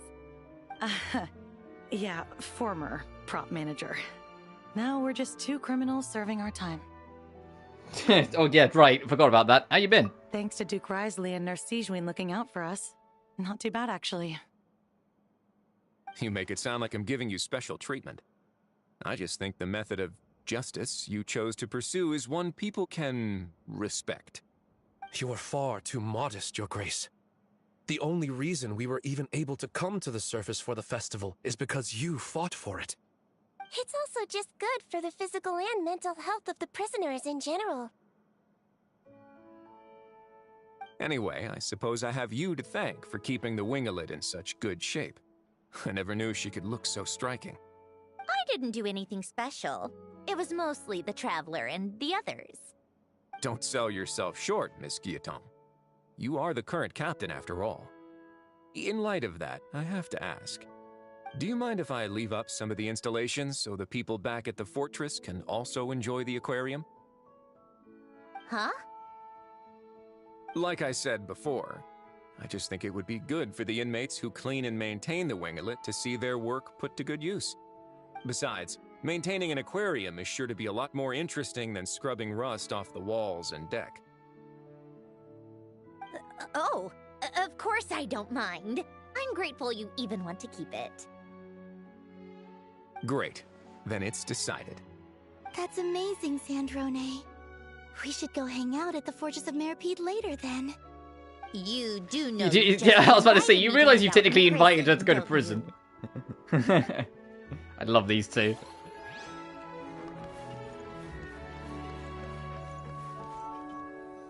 Hey, Escoffier, it's been a while. What a dream come true! For once, it all worked out! I can die without regrets. Let's not get too ahead of ourselves, Director Lapine Pauline. What was in that piece of cake you just handed her, Escoffier? Maritime flowers, eggs, flour, same as all the other pieces. What, you think I tampered with it? Playing a detective in real life now too, are we? Oh, it's so delicious! I'm so happy! My life has peaked!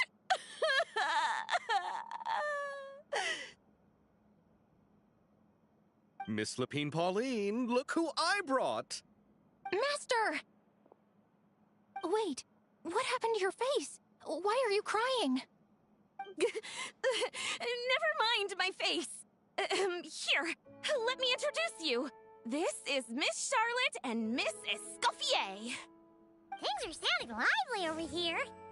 Oh, look who it is! Perfect timing. I was so busy with the shoot, I feel like we barely got to talk. And the elusive Miss Guillotin. It's great to see you. Thank you so much for letting us use the boat free of charge. That was so generous of you. Oh, right. Introductions. This is Miss Charlotte and Miss Escoffier.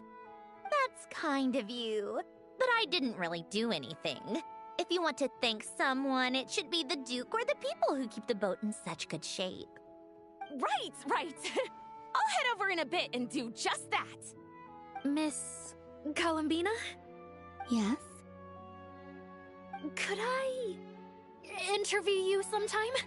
I'll treat you to some gâteau de bord for the trouble.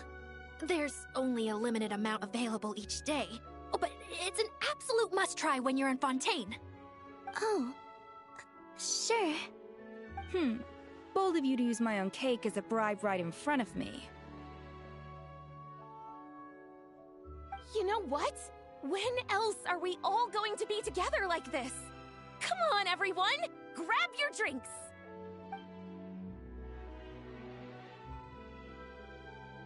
Are we going to toast? Yup!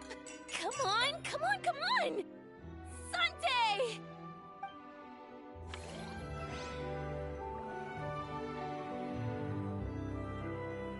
Alright. Nervalet and who else? Oh, let's talk to all the colours of the rainbow over here. Like, if they're standing next to each other, literally each one of them's a different colour. Sorry for starting the Look at celebrations them! without you. We got green to orange to red and purple to like bright yellow. Everyone's having such a great time! Oh, right. You've probably seen them around already, but let us introduce you for real. This is... Miss Columbina and Miss Guillotin, right? Oh, we saw the film you were in. It was so touching. Yep. This one started bawling her eyes out right next to me in the theater. I know. I didn't bring nearly enough tissues. Thanks. We saw your film too. I memorized all your names. Oh, guess we can skip the introductions then. Our effects were pretty I like how it's like right? the old guard of like the Yuri versus the new age Yuri. Because like Navi and Clorand, like they were like the go-to shit everyone talked about because they're so like borderline fucking canon. That wasn't the only realistic aspect.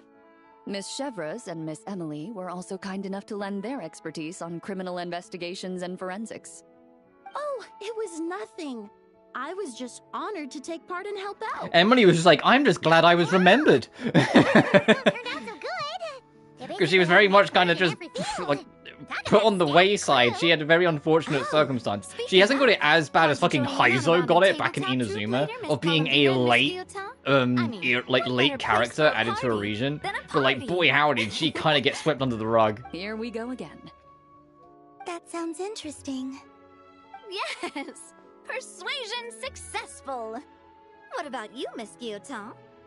I guess one round couldn't hurt. They pulled her into D&D. Uh-oh. Critical success! They pulled her into D&D. I need to see their D&D costumes. Aw. Maybe later. I need to see what they look like in D&D. That would be hilarious. Let's go talk to Nervalet. Nice to see you again, Ray Chase. It's been a while. Nervalet! You came to the celebration too! Yes. I can only hope my presence does not make anyone ill at ease. Who's this? All right! This is Nervalet, the Udex of Fontaine. And this is Columbina and Cendrone. Greetings.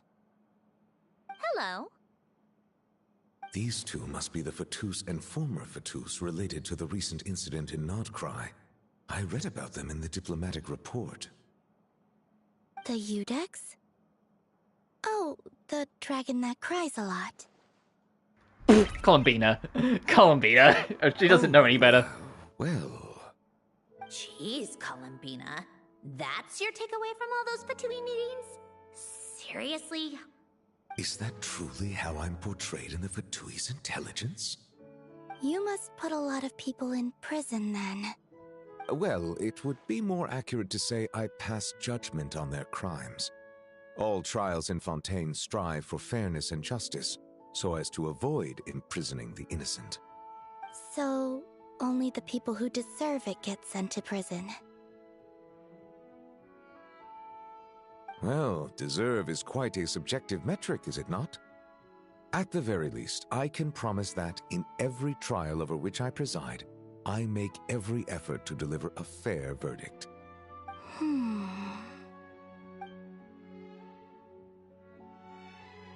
Yeah. Oh, for the love of... What is she doing now? You seem like a good dragon. Not the kind that throws people in prison for no reason. I think we can get along just fine. Thank you? Then she punched me because... Oh, sorry, Nervalet. She thinks that's a sign of friendship. Where does she even pick up weird habits like that? Ah, I see. I believe I have observed people on the streets of Fontaine expressing affection in a similar manner. I suppose I now know what it feels like. Yes, quite abrupt. You know, these two are surprisingly alike. Oh! I suppose, yeah, and both of them aren't that familiar with, like... Come on, oh, Ollie's here. Sandbina. Let's go have ourselves a tea party. Aww. Oh, I like how the quest just says tea time. Catch up with the girlies, like, properly. This will be nice. Well, it's been quite some time since the three of us gathered to drink tea like this. Yes, but your tea is as good as ever, Sandrone. Of course it is. The pastries you brought aren't half bad either, Arlecchino. I'm glad to hear it. Are they to your liking, Miss Farina? If I remember correctly. Oh, right, meanwhile, Arla Fury, this really is just the event of, like, all the Yuri stuff. Citlali and Lumine, fucking Bina and Zandrone. We had a little bit of Navia Grand again. Yes, thank you. The tea and pastries are absolutely delicious. I can't believe I'm casually sipping tea with 3 harbingers. Or are some of them former harbingers? Who knows? Due to diplomatic reasons at the time, our last tea party was rather tense. Wasn't it, Miss Farina? You have my apologies. But this is simply a casual gathering of close friends. So I do hope you can relax and enjoy yourself. Of course! I appreciate the hospitality, in both cases. Next time, let me be the one to treat all of you. I'm sure we'd all be delighted to have you join us more often. The same goes for you two. Don't mind if we do. Of course we should do this again. We've all been through thick and thin together by this point. This is nice, Sandrone. It reminds me of the happy times back in Snezhnaya, when things were so lively. Yeah. To be honest, I never thought these gatherings would feel this lively ever again. Well, I think I speak for all of us when I say we're truly glad you're back, Sandrone. Me too. I've realized that holding on to what matters doesn't just mean protecting what you already have. By reaching out and striving for something new, you can gain much more than you think. No, that certainly doesn't sound like something the old you would say. Well, I'm only going to say it once, so don't get used to it. Who knows? Perhaps your tea parties will only get livelier from here on out. Once you return to the Fatui, we'll have more opportunities to keep in touch in any case. I want to spend more time together too. But I don't want to go back to the Fatui. Well, Notcry isn't too far from Snezhnegrad. It shouldn't be hard to find a place where we can all get together. Oh, and then I can sing for you. Or put on some of your favorite music. Just like the old days.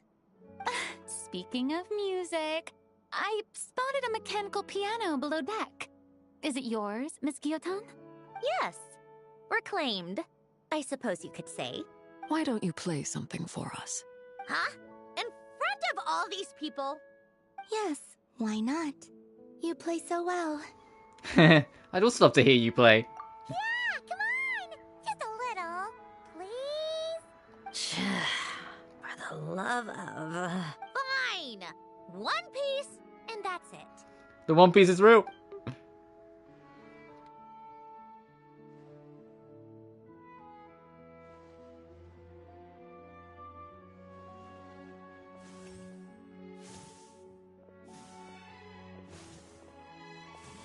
Man, that floor texture does not look that clean compared to everything else. I guess it's still like, it is just what it is. Oh wow, that is a magnificent piano. She threw this out?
Okay, they probably should have been rendered in, those bits.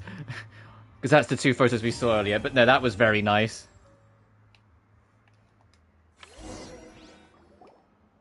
Alright, Musketeer Pictures! Oh, is it? We need to take our final photo, huh? But the quest is done. This is just cleanup. I'm not sure I should be in this one. Of course you should. You might have primarily helped out another crew this time, but you're still a member of Musketeer Pictures. All right, thanks. I'll still stand a bit off to the side, though. Can I be in the picture too? Of course, Miss Veronique. I would have loved to have you in the last one, too, if circumstances had allowed it. Thank you, Director Xavier. Do I really have to be front and center? You're one of the lead actors! Of course you do! Nervous, Sandrone? No. So defiant. All right, look at the camera. And 3, 2, 1. Musketeer Pictures! Columbina, relax. Columbina, no one's gonna take your girl from you again anymore. Look at that grip. Like, there's like a wedding photo. Relax. No one's taking her from you, I swear.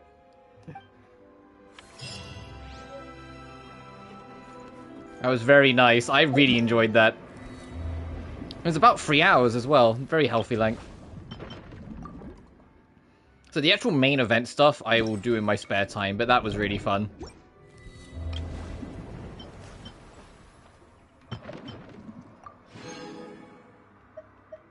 Oh, they give you 30 of them? Oh, that would have been nice.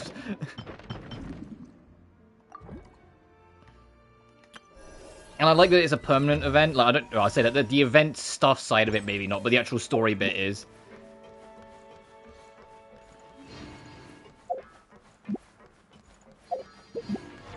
Did they give us the stuff for her weapon as well? No, why the fuck would they? I genuinely really enjoyed that.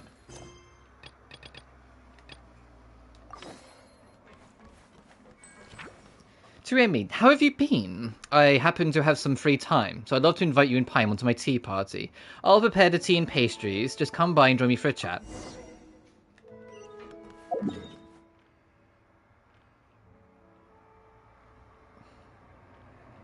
Oh, okay, here we go. I was gonna say, where's the agreed upon location? I'll warp here, because if I go to Poisson, I'll have to actually go out of Poisson first. I think this will be quicker. Take a break. Oh, I have to remember I'm not on the moon, so I am gonna have to, like, be ready for full damage. I got so used to traveling with Sandrone on the moon. Pick up the pace. When I was exploring. Like, it's so convenient with her things. You just kind of float, and then when you touch the ground, you just go again. But we're not on the moon, so she will fall. The only thing you need to be careful of is when you use her boost mode, it does still consume her stamina.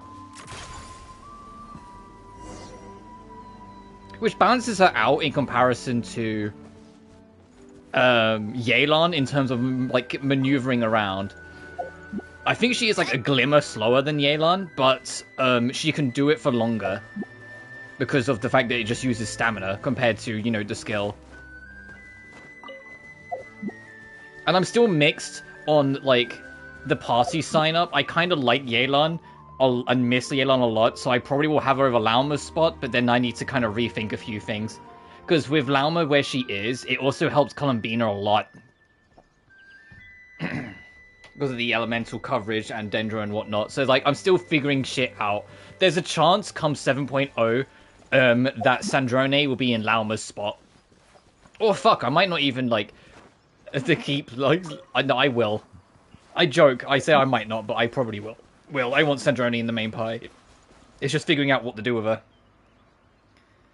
Oh, you're here. Hiya, Sandrone! Thank you for the invitation. Huh? Didn't your letter say we were having a tea party? How come there's nothing here? Don't tell Paimon this is a snack-free get-together. I bet you'd love that, Paimon. You really think I'd forget the food? Whoa!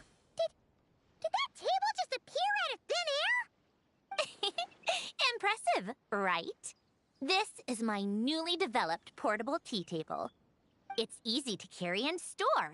And even I also equipped with a like the hover Sandrone's device, arc, and you just can like Fagio. still hear it now. What's even more impressive She is in a more positive mindset because she's learned to accept I don't want to the show off and emotional make this side sound of like a herself, sales basically, pitch. instead of You being can all check it out for mythological yourselves. 24/7. Here, I've prepared some tea and snacks. I'll help myself then. These are so delicious! You really are a great cook. Naturally. But what inspired you to make something like this? I wanted to be able to enjoy pleasant tea parties with friends wherever they are, of course. I've said this before. Holding on to what you already have isn't the only way to preserve what's precious. Lately, I've found myself wanting to go on walks and visit my friends more often. But inviting myself to others' homes and expecting them to prepare tea and treats, then letting them clear the table afterward.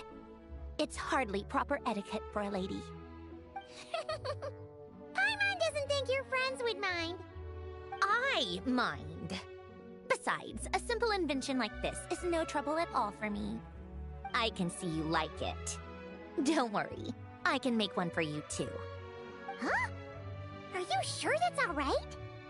It's perfectly fine. Like I told you, I can whip up something like this in no time. In that case, thank you very much. Don't mention it. You helped me out a lot during the Fontaine festival. Oh, hence the whole, hey, you should do this afterwards. That they mentioned that when we got her. Open your inventory and equip the Sandrone portable tea table in the gadgets menu. Then you can press tea party notes to start a tea party. For the best experience, I recommend that you complete our conquest. Okay, yep, and yep, okay. And then you can invite people to your tea party. Send an invitation, follow the prompts to head to the suitable location, then simply place the gadget and have Sandrone take her seat to start the party. Which it best fits the quest description. Oh, I like how the tutorial is blatantly Columbina. Alright, let's equip it.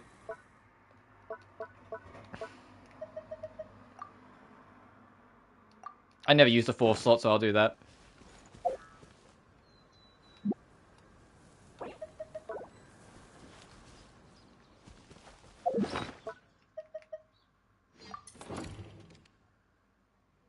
Who should I invite?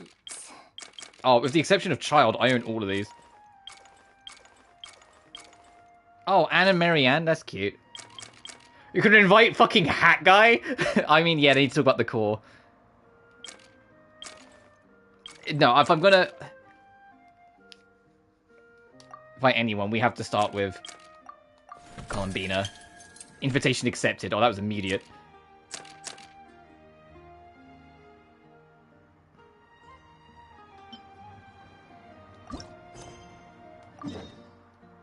Yep. But wait, won't I appear as... Okay, I was gonna say, won't I just appear as, like, not? But no, because we're in this.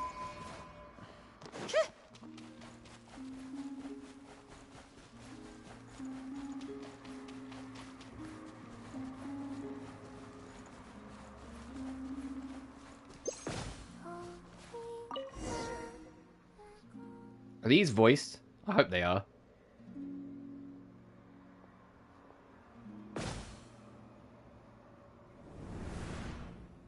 We always used to gather in your garden, Sandrone. Now you're the one visiting me for tea. It's such an odd feeling. I'm still the one getting everything ready. Doesn't feel so different to me. Mm-hmm. And your food is every bit as delicious as I remember. I hear the Traveler visits you quite often. What do you usually do? Sometimes we chat, sometimes we play games with the Kuhenki, and we also like to watch them draw. Oh, and we play moon chess too. Moon chess? Is that the one where you try to get 3 pieces Yeah, in a it's row? tic-tac-toe. Who Or... usually wins? I don't keep count, but I must say the Traveler's a very skilled player. I'll show you what real skill looks like. Care for a game? If we draw, it counts as a win for you. Sure thing. Let's go.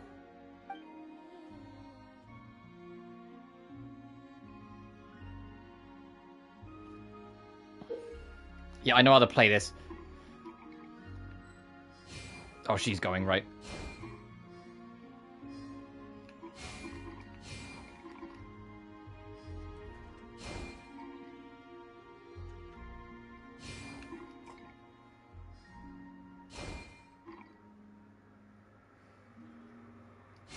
I need to maintain the middle.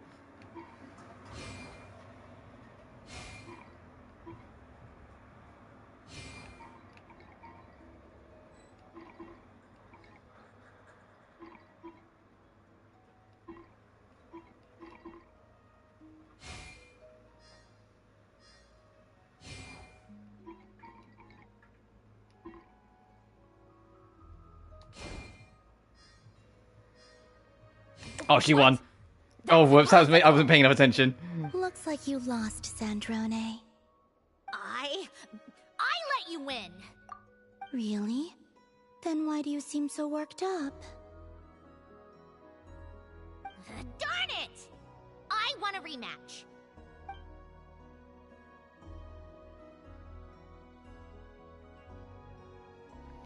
To be fair, Sandrone, I think I only won against Columbina against it like once. Her AI is pretty consistent. I know a lot of fun math-based games. Sounds exciting. Huh? What's so funny? I can barely remember seeing you this happy before. You hardly ever invited me to play games. Usually, you just chase me away. Hey, don't make me out to be some sort of bully. I'll invite you to more tea parties from now on, alright? I'd like that, Sandrone. I enjoy these little gatherings.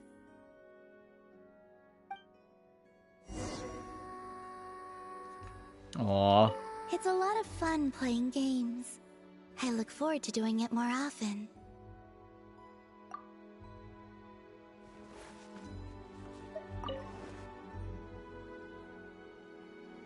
Sandrone seems to have something more to say to her tea party companion. It's a lot of fun playing games. I look forward to doing it more often. Leaving already? All right. See you next time.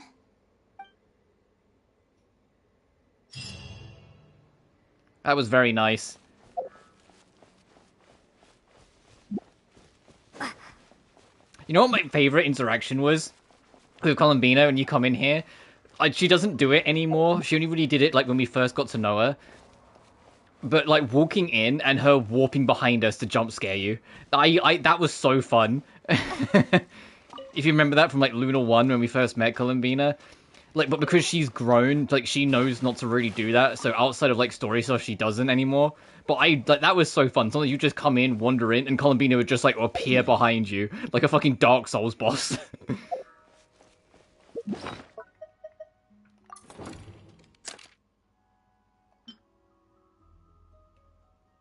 It's like Moon Chest. In that case, I'll bring you some fun Masters game next time we visit. Ha! Let's see how Fish fares when I'm not holding back. Oh, you can only do one a day. Okay, well, I'm glad I picked who I picked then. I mean, I wasn't going to pick anyone fucking else. Let's get out of here.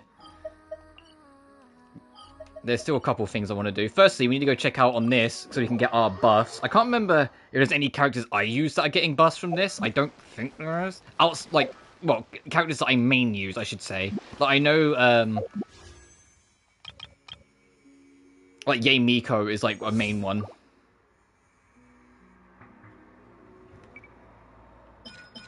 Yeah, and you can see what's been buffed for her.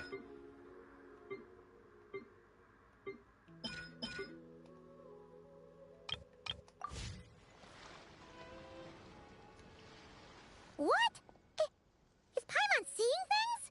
Is that a Dodoko? Paimon, we're in Fontaine. No, there really is a Dodoko over there. And it looks just like... It looks like Barbalos. Oh great, the Dodokos have finally risen up. Oh my, what a coincidence this is. Traveler? Paimon? Why is there something so fishy about hearing such a powerful fortune teller use the word coincidence? Perhaps, but it's no lie. This truly is a pleasant surprise. As a descender from beyond this world, the traveler's fate is not anchored in Tevat. Hence why most fortune tellers, including myself, are unable to predict your future. Hence why most fortune tellers, including myself, are unable to predict your future. But happily, this particular coincidence couldn't have been any more fortuitous. I recently happened to glimpse a peculiar omen. And since I had some free time, I decided to perform a brief divination and follow the omen's course. Just for a spot of fun, you understand. Oh yes, and while I was following this omen, I caught a few ethereal threads of fate and glimpsed the faces of their owners. Here, take a look for yourselves. These are all people we know. See? Didn't I tell you? Someone with so many friends was bound to recognize them That's all. Alice. Alice. Hi, you two. It's been a while, hasn't it? I thought I'd lend a hand with Barbie's divination. I like how Alice was in like the promotional material for Nod Cry and has showed up physically in her human form a few times throughout this patch cycle. Wasn't playable during it though. Everyone was like, "Oh boy, Alice!" Wasn't playable at all though. Besides, as mages, her getting like the full like promotional art and everything is like, no, that was just setting people up. every child to receive wonderful gifts.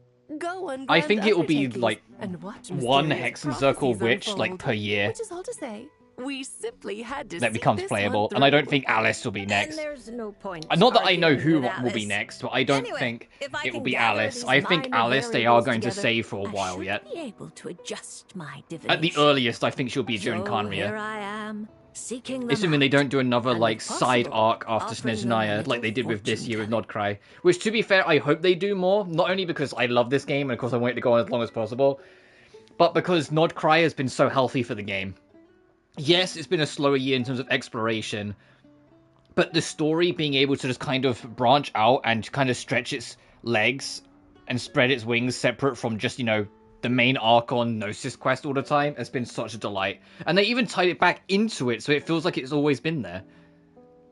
So what will you be time to doing? go around divining things like that, but I'm sure it won't be long. Is that why you've set up this stall? So you can sit and wait for them to arrive? Don't worry, I'm not just sitting around twiddling my thumbs. This Dodoko is simply a stand-in.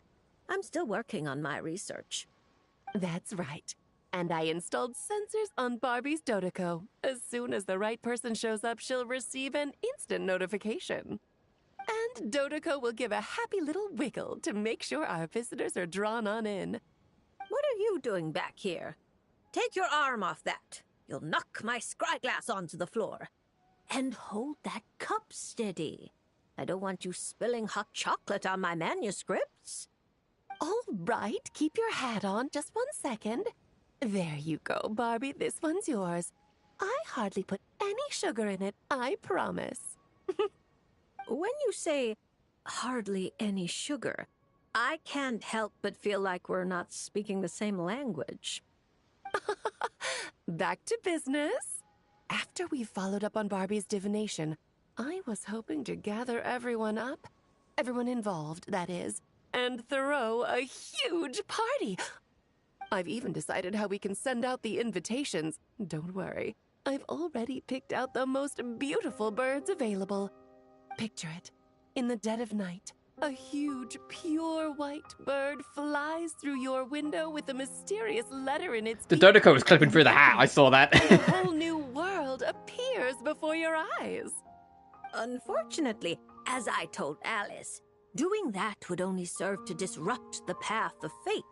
Besides, dealing with such small prophecies is a real pain, so it's off the cards. Fate is such a spoilsport. Nevertheless, we can still have a party. When the time is right, I'll invite everyone myself.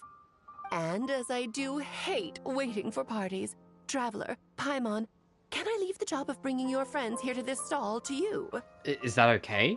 Then we'd be the ones disrupting the path of fate. So I have to bring... Oh, who do I have that I can bring of the lot? Because I don't have Wriothesley, I don't have Sino. Already have ties to the Traveler. In theory, their fates are already intertwined. If the traveler Yay Miko, steps obviously. in to Chi-Chi, invite them obviously. and hurry things along, I'll have to it look. shouldn't have too large an effect on the divination. Reliable as always. For the sake of the party, I have, it's in your hands. I forget her name, promise to save you the Mizuki? best seats, The one that's on the standard banner? Because, you know, I've lost to 50-50 over the years, so of course I got her. What are you doing? I'm using it to plug my ears. Between you and Nicole. If my head isn't hurting, then my ears are. Ugh, I miss Octavia. The Witch's Case. Complete Witch Revelations ready quest to unlock, the buffs. Oh, but a character not similar to the other one, they have to at least be level 70. Miss Barbara?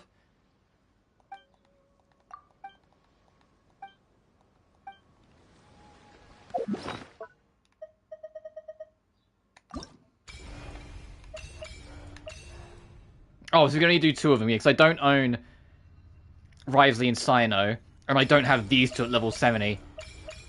Or Beto. Oh. Oh, look!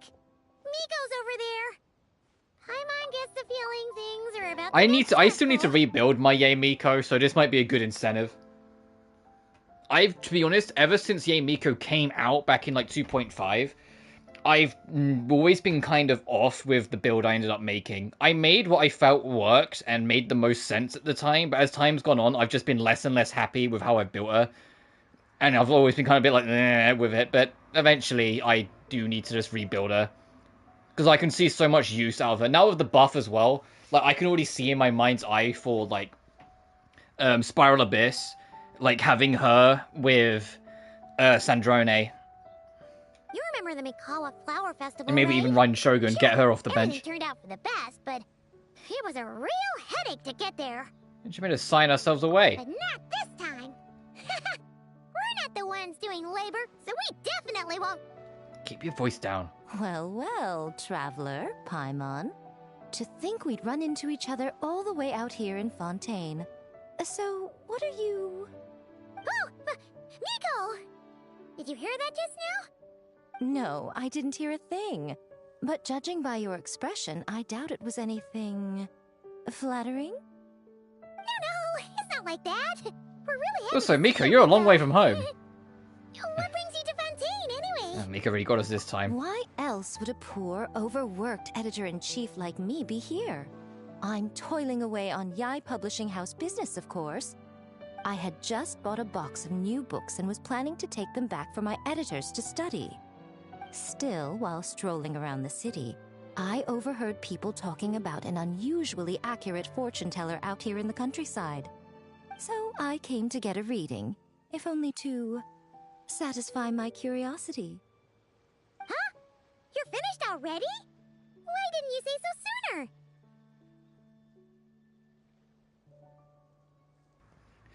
Oh, this will be good. What card did you draw? Knowing her? Ooh. Ooh. If you, what kind of thing? It's like, if you were a Persona character, fuck it, justice. My, taking such an interest in my future, are we? If you want to know, I might be persuaded to let you see. However, you'll have to pay a price. Let me think. Actually, no, she'll be justice or How about you fortune, sign considering on how with money Yai focused she Publishing is. House. You can compile your adventures into a thrilling novel. Following the latest naming trends, we could call it... I picked up emergency food at the start, and now I'm invincible. Oh, we're going to sell so many copies. I would need to be a pretty thick book. Who cares? As long as it's entertaining, you can make it as long as you want. I once published a light novel called The Horizon Beyond the Paradox. That book was as thick as a dictionary and spanned 8 volumes. Then there were 3 companion guides and 6 spin-offs. Stack them all up and they'd reach the ceiling. If you manage to churn out that much, then I, editor-in-chief, will edit it all personally. What do you say? Sorry, but no, I have adventuring to do. Interesting. So, you don't want to see which card I drew, then? I've suddenly lost all interest. Yes! It turns out we're not that... Oh well, here it is. According to Lady Barbaloth, it's Reverse justice! Oh, I didn't even think about the reverse cards. Of course you'd get fucking reverse justice. Of course you would get reverse justice. I didn't see that. I covered my eyes. I didn't hear that. I covered my ears. You don't want to see? Very well.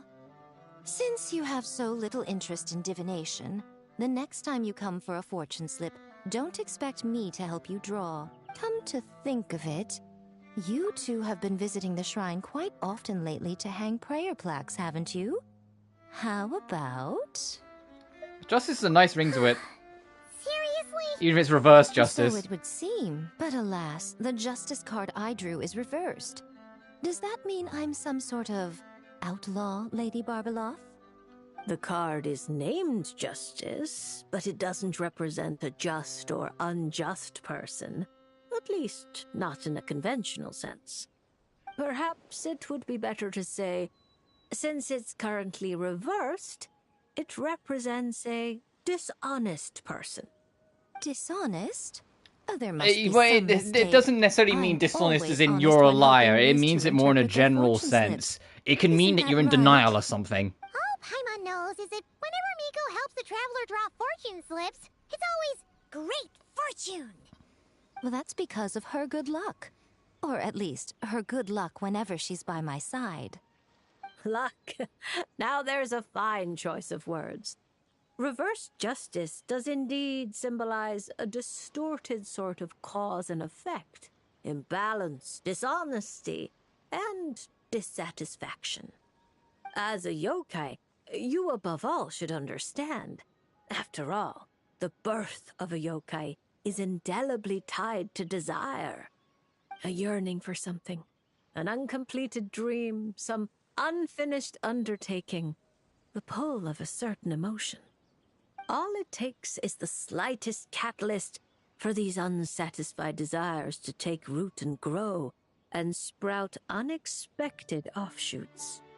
And you, a great yokai of Inazuma, likely have a greater desire than most buried within your heart. But that's the limit of what I can see. After all, you only drew one card. What's more, reverse justice is known to be good at concealing lies, whether from others or oneself. How delightfully mystifying. Sounds just like something a shrine maiden might say when interpreting fortune slips. I certainly wasn't expecting to pick up any new jargon on this trip, but that one is quite good.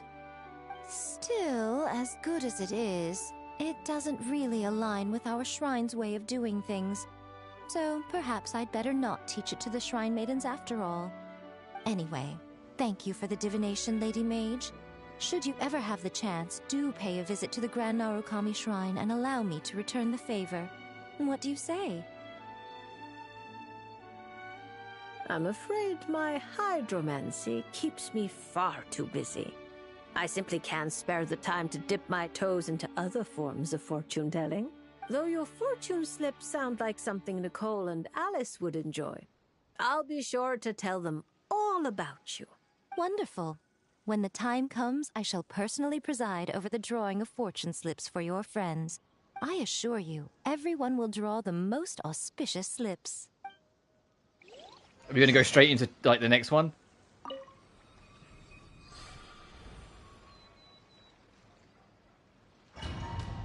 Where are we going? Oh, this is the practice. Okay.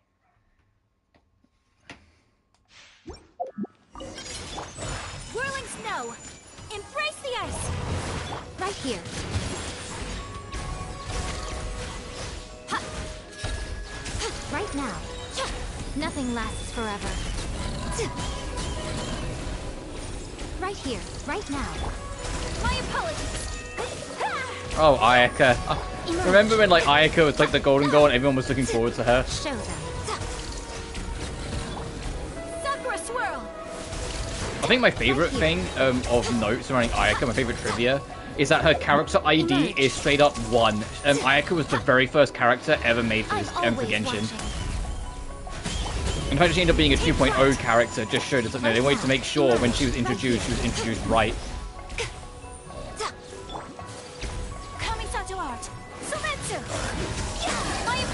And you still get that on occasion. There's still the odd time where like a character, when like if you look at their data ID, it shows they're out of order, meaning that they were either intended to come earlier or later, or they were made earlier or later than some others. Right now. Take flight. Or there are other instances where some characters have had ID, like, have had ID for like fucking forever. Like the iconic one that people bring up is that Capitano has like actual character ID and has done for fucking forever. So we know there's at least at some point an intention to like, you know, make him.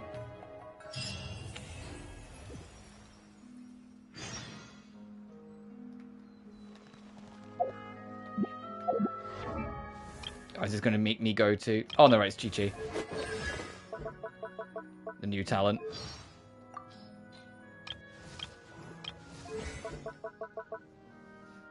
Extends the duration of the Sakura by 10 seconds, and when nearby party members get Superconduct or Stellar, the instance of the electric isn't enhanced, right? I'm still probably not going to use you too much, girly, but cool. Oh no, it's got to be Chi-Chi's turn. And then I think after this, that'll be a good time to wrap, because we've been going for about 3.5 hours. And quite, like, weirdly to say, this isn't just going to be a wrap-up for this stream. It's a wrap-up of Nodcry, which means next time we meet, it's Snezhnaya. There's no need to apologize. We still have a long way before we get to the Which is such a crazy thing to say. I always, it's the same thing I started, it's the same as Zenless. I always, when I'm wrapping up the last stream of a respective, like, season, say, I'll see you next time for, and then where we're going next. Because it's nice to kind of have that send-off. And it also gives me a chance to kind of reflect on the region, or like the previous story arc at large, which I will be doing as well. Hello. You know Chi-Chi? Fantastic news! I ran into her while investigating near Lumadus Harbor. But Nodcry has been so special and so fun, and it's crazy that she's a child, right? Snezhnaya's here. Our good friend. Right! We go way back! We're the best of friends! Quick thinking. If Chi-Chi had said she was a zombie, you might have scared her half to death. Yes, best of friends. That's right. Well, this is a happy coincidence for sure. To be honest, this is the first time I've ever found myself completely at a loss. I take it you know about her memory issues? She can hardly seem to remember anything besides her own name. Chi-Chi gets like that sometimes. Poor child. I was going to take her back to the Marie-Chaussee Phantom and let her Oh, do you want to give you a little fun piece of trivia about me? When Genshin first came out in 1.0, before I got to any event where they out loud said Chi-Chi's name, me being, you know, me, had to try and figure out and guess myself what the character names' pronunciations were. And as someone who doesn't know any Chinese, if you can believe it, a lot of the Chinese names were butchered. I did not call Chi-Chi Chi-Chi. I called her Q, because it was short for QQ, because I was like, I don't know what the fuck your name is, you're QI, you're QQ now. And I stuck with that, or Q for short, until they actually went, oh, this is Chi-Chi. And I was like, ah.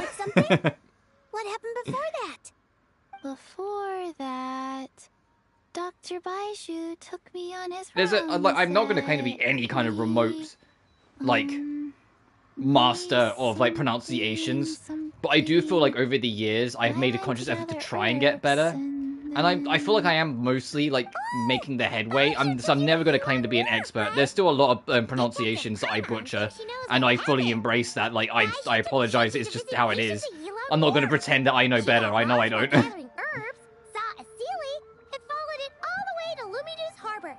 But it's how I end up picking up on, like, the fact that, like, they didn't just say Gilo 10, they said Gil 10. You bet you barely pronounce the L's.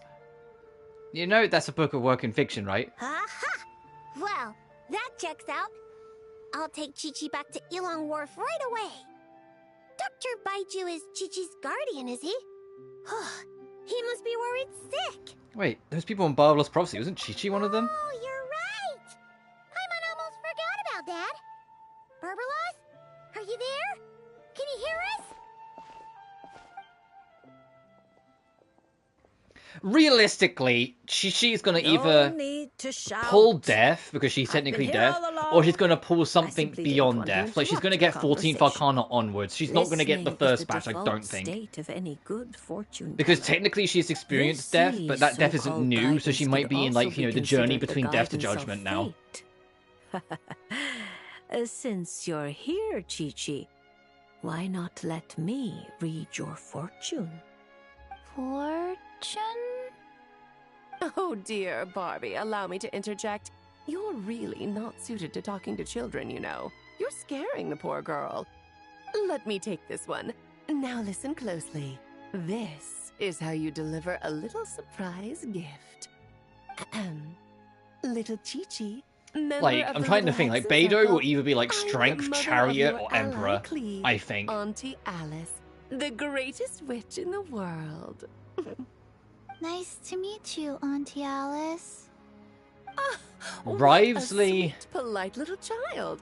Come now, let Auntie's friend. Oh, Wrivesley could be a lot. I'm not sure, Wrivesley. A wonderful surprise fortune-telling party. Fortune-telling party? That's right. Look at the cards in front of you. Aren't they pretty? Do you like them? I like them. That's wonderful. Now, can you pick one for me? Is this one all right?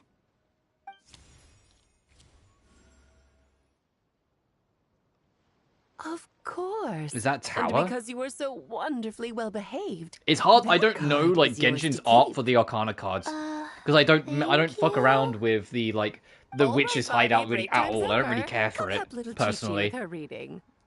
Oh, you don't need to shake me awake. I've been Oh, it's Hanged listening Man. the That makes whole sense. time. Upright Hanged Man. Very few people draw this card. That means you're very special, Chi-Chi. It symbolizes transcendence and waiting, and also detachment from the everyday world. There are shackles that bind you, but you yourself have no desire to break free from them. Shackles?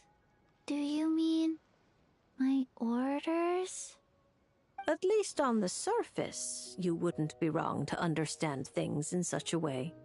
As for your future, all you need to do is wait. Of course, it's not like you lack for time, but... Oh my, how strange, how very strange. Hold up a second, you're saying too much at once. Give the poor child a moment to breathe. Let Chi-Chi savor her little gift first. You really do need to show a little more patience with children. What do you think, Chi-Chi? Do you like your surprise? This card is pretty. Thank you, Auntie Alice. Oh, good girl. You did such a good job remembering Auntie's name. Oh, Auntie would love to chat with you some more, but it's time for you to go home. If Auntie Barbie has more to say, then next time the Hexen Circle meets, she can make a prophecy for every little witch who attends. Wouldn't that be lovely? Could you not add to my workload without asking me first? Then it's settled. See you next time, Chi-Chi, and all of you witnesses. Bye-bye, Auntie Alice and Auntie Alice's best of friends. Phew! Is that all over now? Did those two voices just come from this doll? What kind of toy is this? It's so cute! Where can I... no, that's not important right now. Chi-Chi, let's go find that Dr. Baiju of yours. It's time. Chi-Chi should go home. See you next time, Traveler and Paimon. Stay safe. card. Gift. Pretty.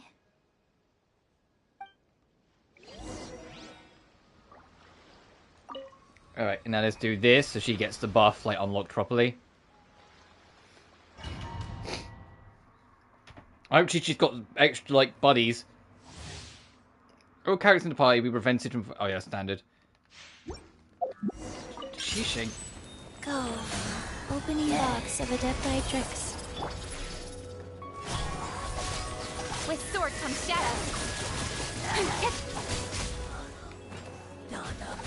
Incoming.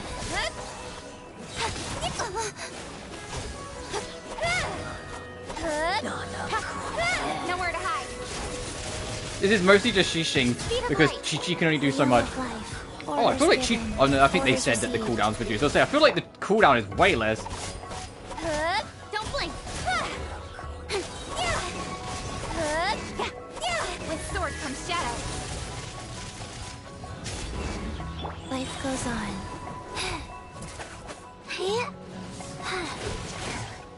Opening box of Adepti tricks. Incoming. Cut to the chase.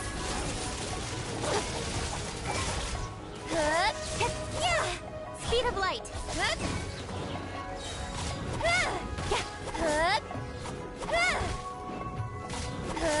Incoming.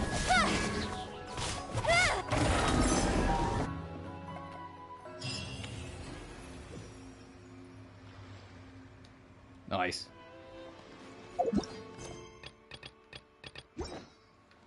And that's basically everything. Because all I need to do now, really, is fucking max out this weapon, which means I need to fight more of those enemies. So if I get lucky, I will... one gem short from trying again. Okay, cool. But so I'll work on the event in my spare time and whatnot, but I think that's a good stopping point. Yeah, though, I need to send off Nodcry, which is such a crazy thing. Like, we're here again. I'll start with the negative, because I only have a couple. The only, like, real negative I have with Nodcry is honestly the expiration. It felt like there was too little and too spaced out. The fact that we got this in Luna 1, and then, like, this was, like, 3 patches later, and then all we got at the end is this little pit, is just not enough for, like, this open world exploration game. This is so little. And I remember being like, what, that's it? Especially compared to some other regions. Even when you go to back to Mondstadt, keep in mind, like, Windrest Peak is all we got for the Mondstadt expansion. If it wasn't for the fact that Temple of Space is, you know, really good, but even then, Temple of Space, you can see there's a lot of dead air. And then, ultimately, the Frost Moon being phenomenally good, that kind of made it back. But Nodcry's exploration was genuinely at fault. But that's kind of it. I adored the Nodcry cast, all of them. I genuinely did. Even like the returning ones, I felt like got a lot of screen time and a lot of life put into them to make them better. But I know she was technically Natlan, but Nefa is so fun in the story. I loved, like, you know, her dismantling of the cannon and everything in the first part. Aino's adorable. Lauma and Nefa's relationship is peak. I love it. This is like, Nodcry's only been like the Yuri nation, but I live for it. Flint's is so funny. I don't give a shit about the mannequins. I said Nefa, I adore Nefa. It's nice to have some Sumeru rep, and I like how she was used throughout the story.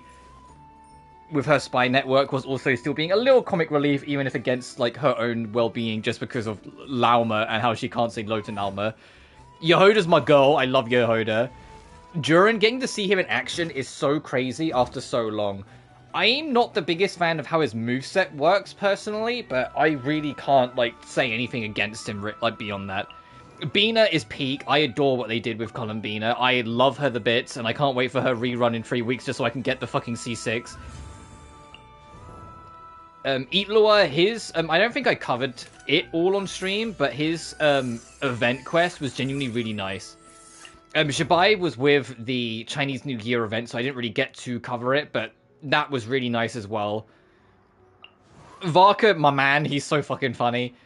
Linnea is kind of the one that got the short end of the stick of this series of patches. There's always, like, I mentioned it a few times, there's always, like, one character that kind of comes after the main story's been and done, and so it feels very insignificant to a lot of it, and I feel like Linnea was the one that fell into that. Thankfully, her Archon quest, if you remember it, or her character quest, was, like, one of the, like, better ones I've played in a while.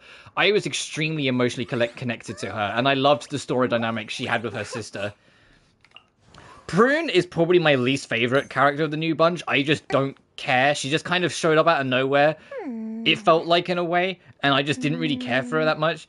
Nicole, skipping her was hard, but there's just no place for her anywhere. But the fact that we've actually got a playable Hexen Circle Witch, and Nicole is as charming as she is, like, was perfect. The only gripe I have, and it goes with Durin, is her story quest being, weirdly time gated, that you can only do so much and then you have to leave it a set amount of time.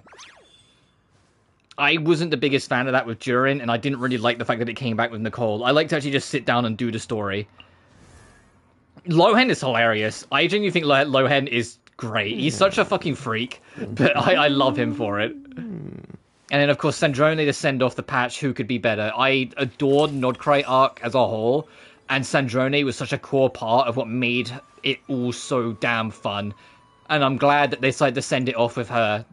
And she also acts as a form of tease with, you know, the Stellar mechanic for the next region. So she's going to have a degree of future-proofing throughout Snezhnaya, in the same way Anefa has a degree of future-proofing throughout all Nodcry. Even if I didn't get her. But yeah, 6 weeks from now, we will meet again in the middle of August to start Snezhnaya, which is so insane for me to say. We know where it is. The beta's gone live. It's up here, which is funny because it means we're gonna have to push the boundary of the map up, but it's like all up here, and it's fucking huge from what we've seen in the beta. I'm hoping throughout the course of Snezhnaya, like, as it gets expanded more and more, it will expand across the whole top of the map. I would love for Snezhnaya to literally be Fantasy Russia, in that it's the biggest region in the game. And then from there, like, you know, they've got the connection from here, but eventually, like, make the mountain area of Fontaine and have that link to it to clear this bridge, and then go all the way, and then have it eventually, like, linked up here with the water line. I don't know if they will, because my hunch is that, I feel like Snezhnaya is going to be, like, about half of this space, and then, like, at the end of it, we'll learn of that, or we'll learn more about this rebuilding of Khaenri'ah, and then that will end up manifesting in this space over here. That's my big theory. Like, when we eventually get Celestia explorable, I think Celestia will be handled the same way as all these other subdomains. I don't think it'll be on the main map. If it is, they will move it, because right now it's, like, above this spot, but I think they will move it to, like, over here, if they decide to keep it. But like I said, it's that we're talking still a few years out. I would love for them to, like, finish out this pinch point. Like, either add something to the map here, or something, please. This pinch point has been here for, like, 2 whole patch cycles, and it needs to go. It's, like, so weird. Like, the pinch point here getting fixed over time really got me a false sense of security that they would eventually fix this pinch point as well, and they just never did. But I digress. All in all, Nodcry is my favorite region in the game now. It surpassed Fontaine, and Fontaine set a really high bar. I genuinely loved it from start to finish. I adored all the characters. The animation quality took such a huge jump from the past few regions, and they were already starting to improve on things in Natlan. In general, I just fucking loved it, and I loved how much they expanded on and introduced more of the Harbingers. Sandrone, Columbina, Dottore got a proper, like, showcase. We got to see more Arlecchino. Regreda at the end there. Like, all of them got a lot of time to shine, and all of them were great fun to see, like, more beyond just, you know, their Harbinger duties. And I really hope that continues into Snezhnaya. We know Sandrone is going to be there, because, you know, she's even admitted during this quest that, like, she's going to have to eventually. She still is tied to Fatui, but I can absolutely see her eventually, like, committing to leaving Fatui and catching up with Bina. But those two have a lifelong bond. Even ignoring the shipping stuff, even though I think, even acknowledging people like Clorand and Navia, this is the most on-the-nose, most in-your-face. These two love each other, like Hoyo have been for a good minute. Like, it reminds me of, like, Impact 3rd level of, like, no, these two are close. These two definitely are lovers. They just can't officially use the word because China. And it's why, like, I decided very early on, it's like, no, I'm getting both of these and putting them in a party together, because there's no way I'm not. I don't care if I'm not using Sandrone in a meta way. If you've been on the channel long enough, you know I use the characters I like, not the characters that are meta. The only reason why, like, I haven't swapped out her for Lauma is because I'm still figuring out if I even want to. Lauma will get swapped out eventually, because Lauma was more just there for Nod Cry coverage. In the same vein that Citlali was for Natlan, I knew I needed something to cover the region. Even though I'd say you don't need it anywhere as much as Natlan. I feel like they figured it out after Natlan to make it a lot more controlled and not as, like, crazy. Because in Natlan, it did feel like at times if you didn't have at least a Natlan native, you were just getting left behind, especially when you're trying to explore. So Citlali felt borderline, like, or at least a, like, Natlanese character felt borderline mandatory at times. But I digress. I'm going to leave it there. But yeah, as a whole, this is my favorite region, and my expectations and excitement for Snezhnaya is through the roof. But until then, thank you all so much for watching as always. Remember to like and subscribe if you haven't already. It genuinely really helps the channel grow. Additionally, you can find my Patreon and BlueSky in the description of every single video. Say fare thee well to Natlan. It's been a really fun time, and I'm going to miss it dearly. Until next time, though. You guys take care now. Peace.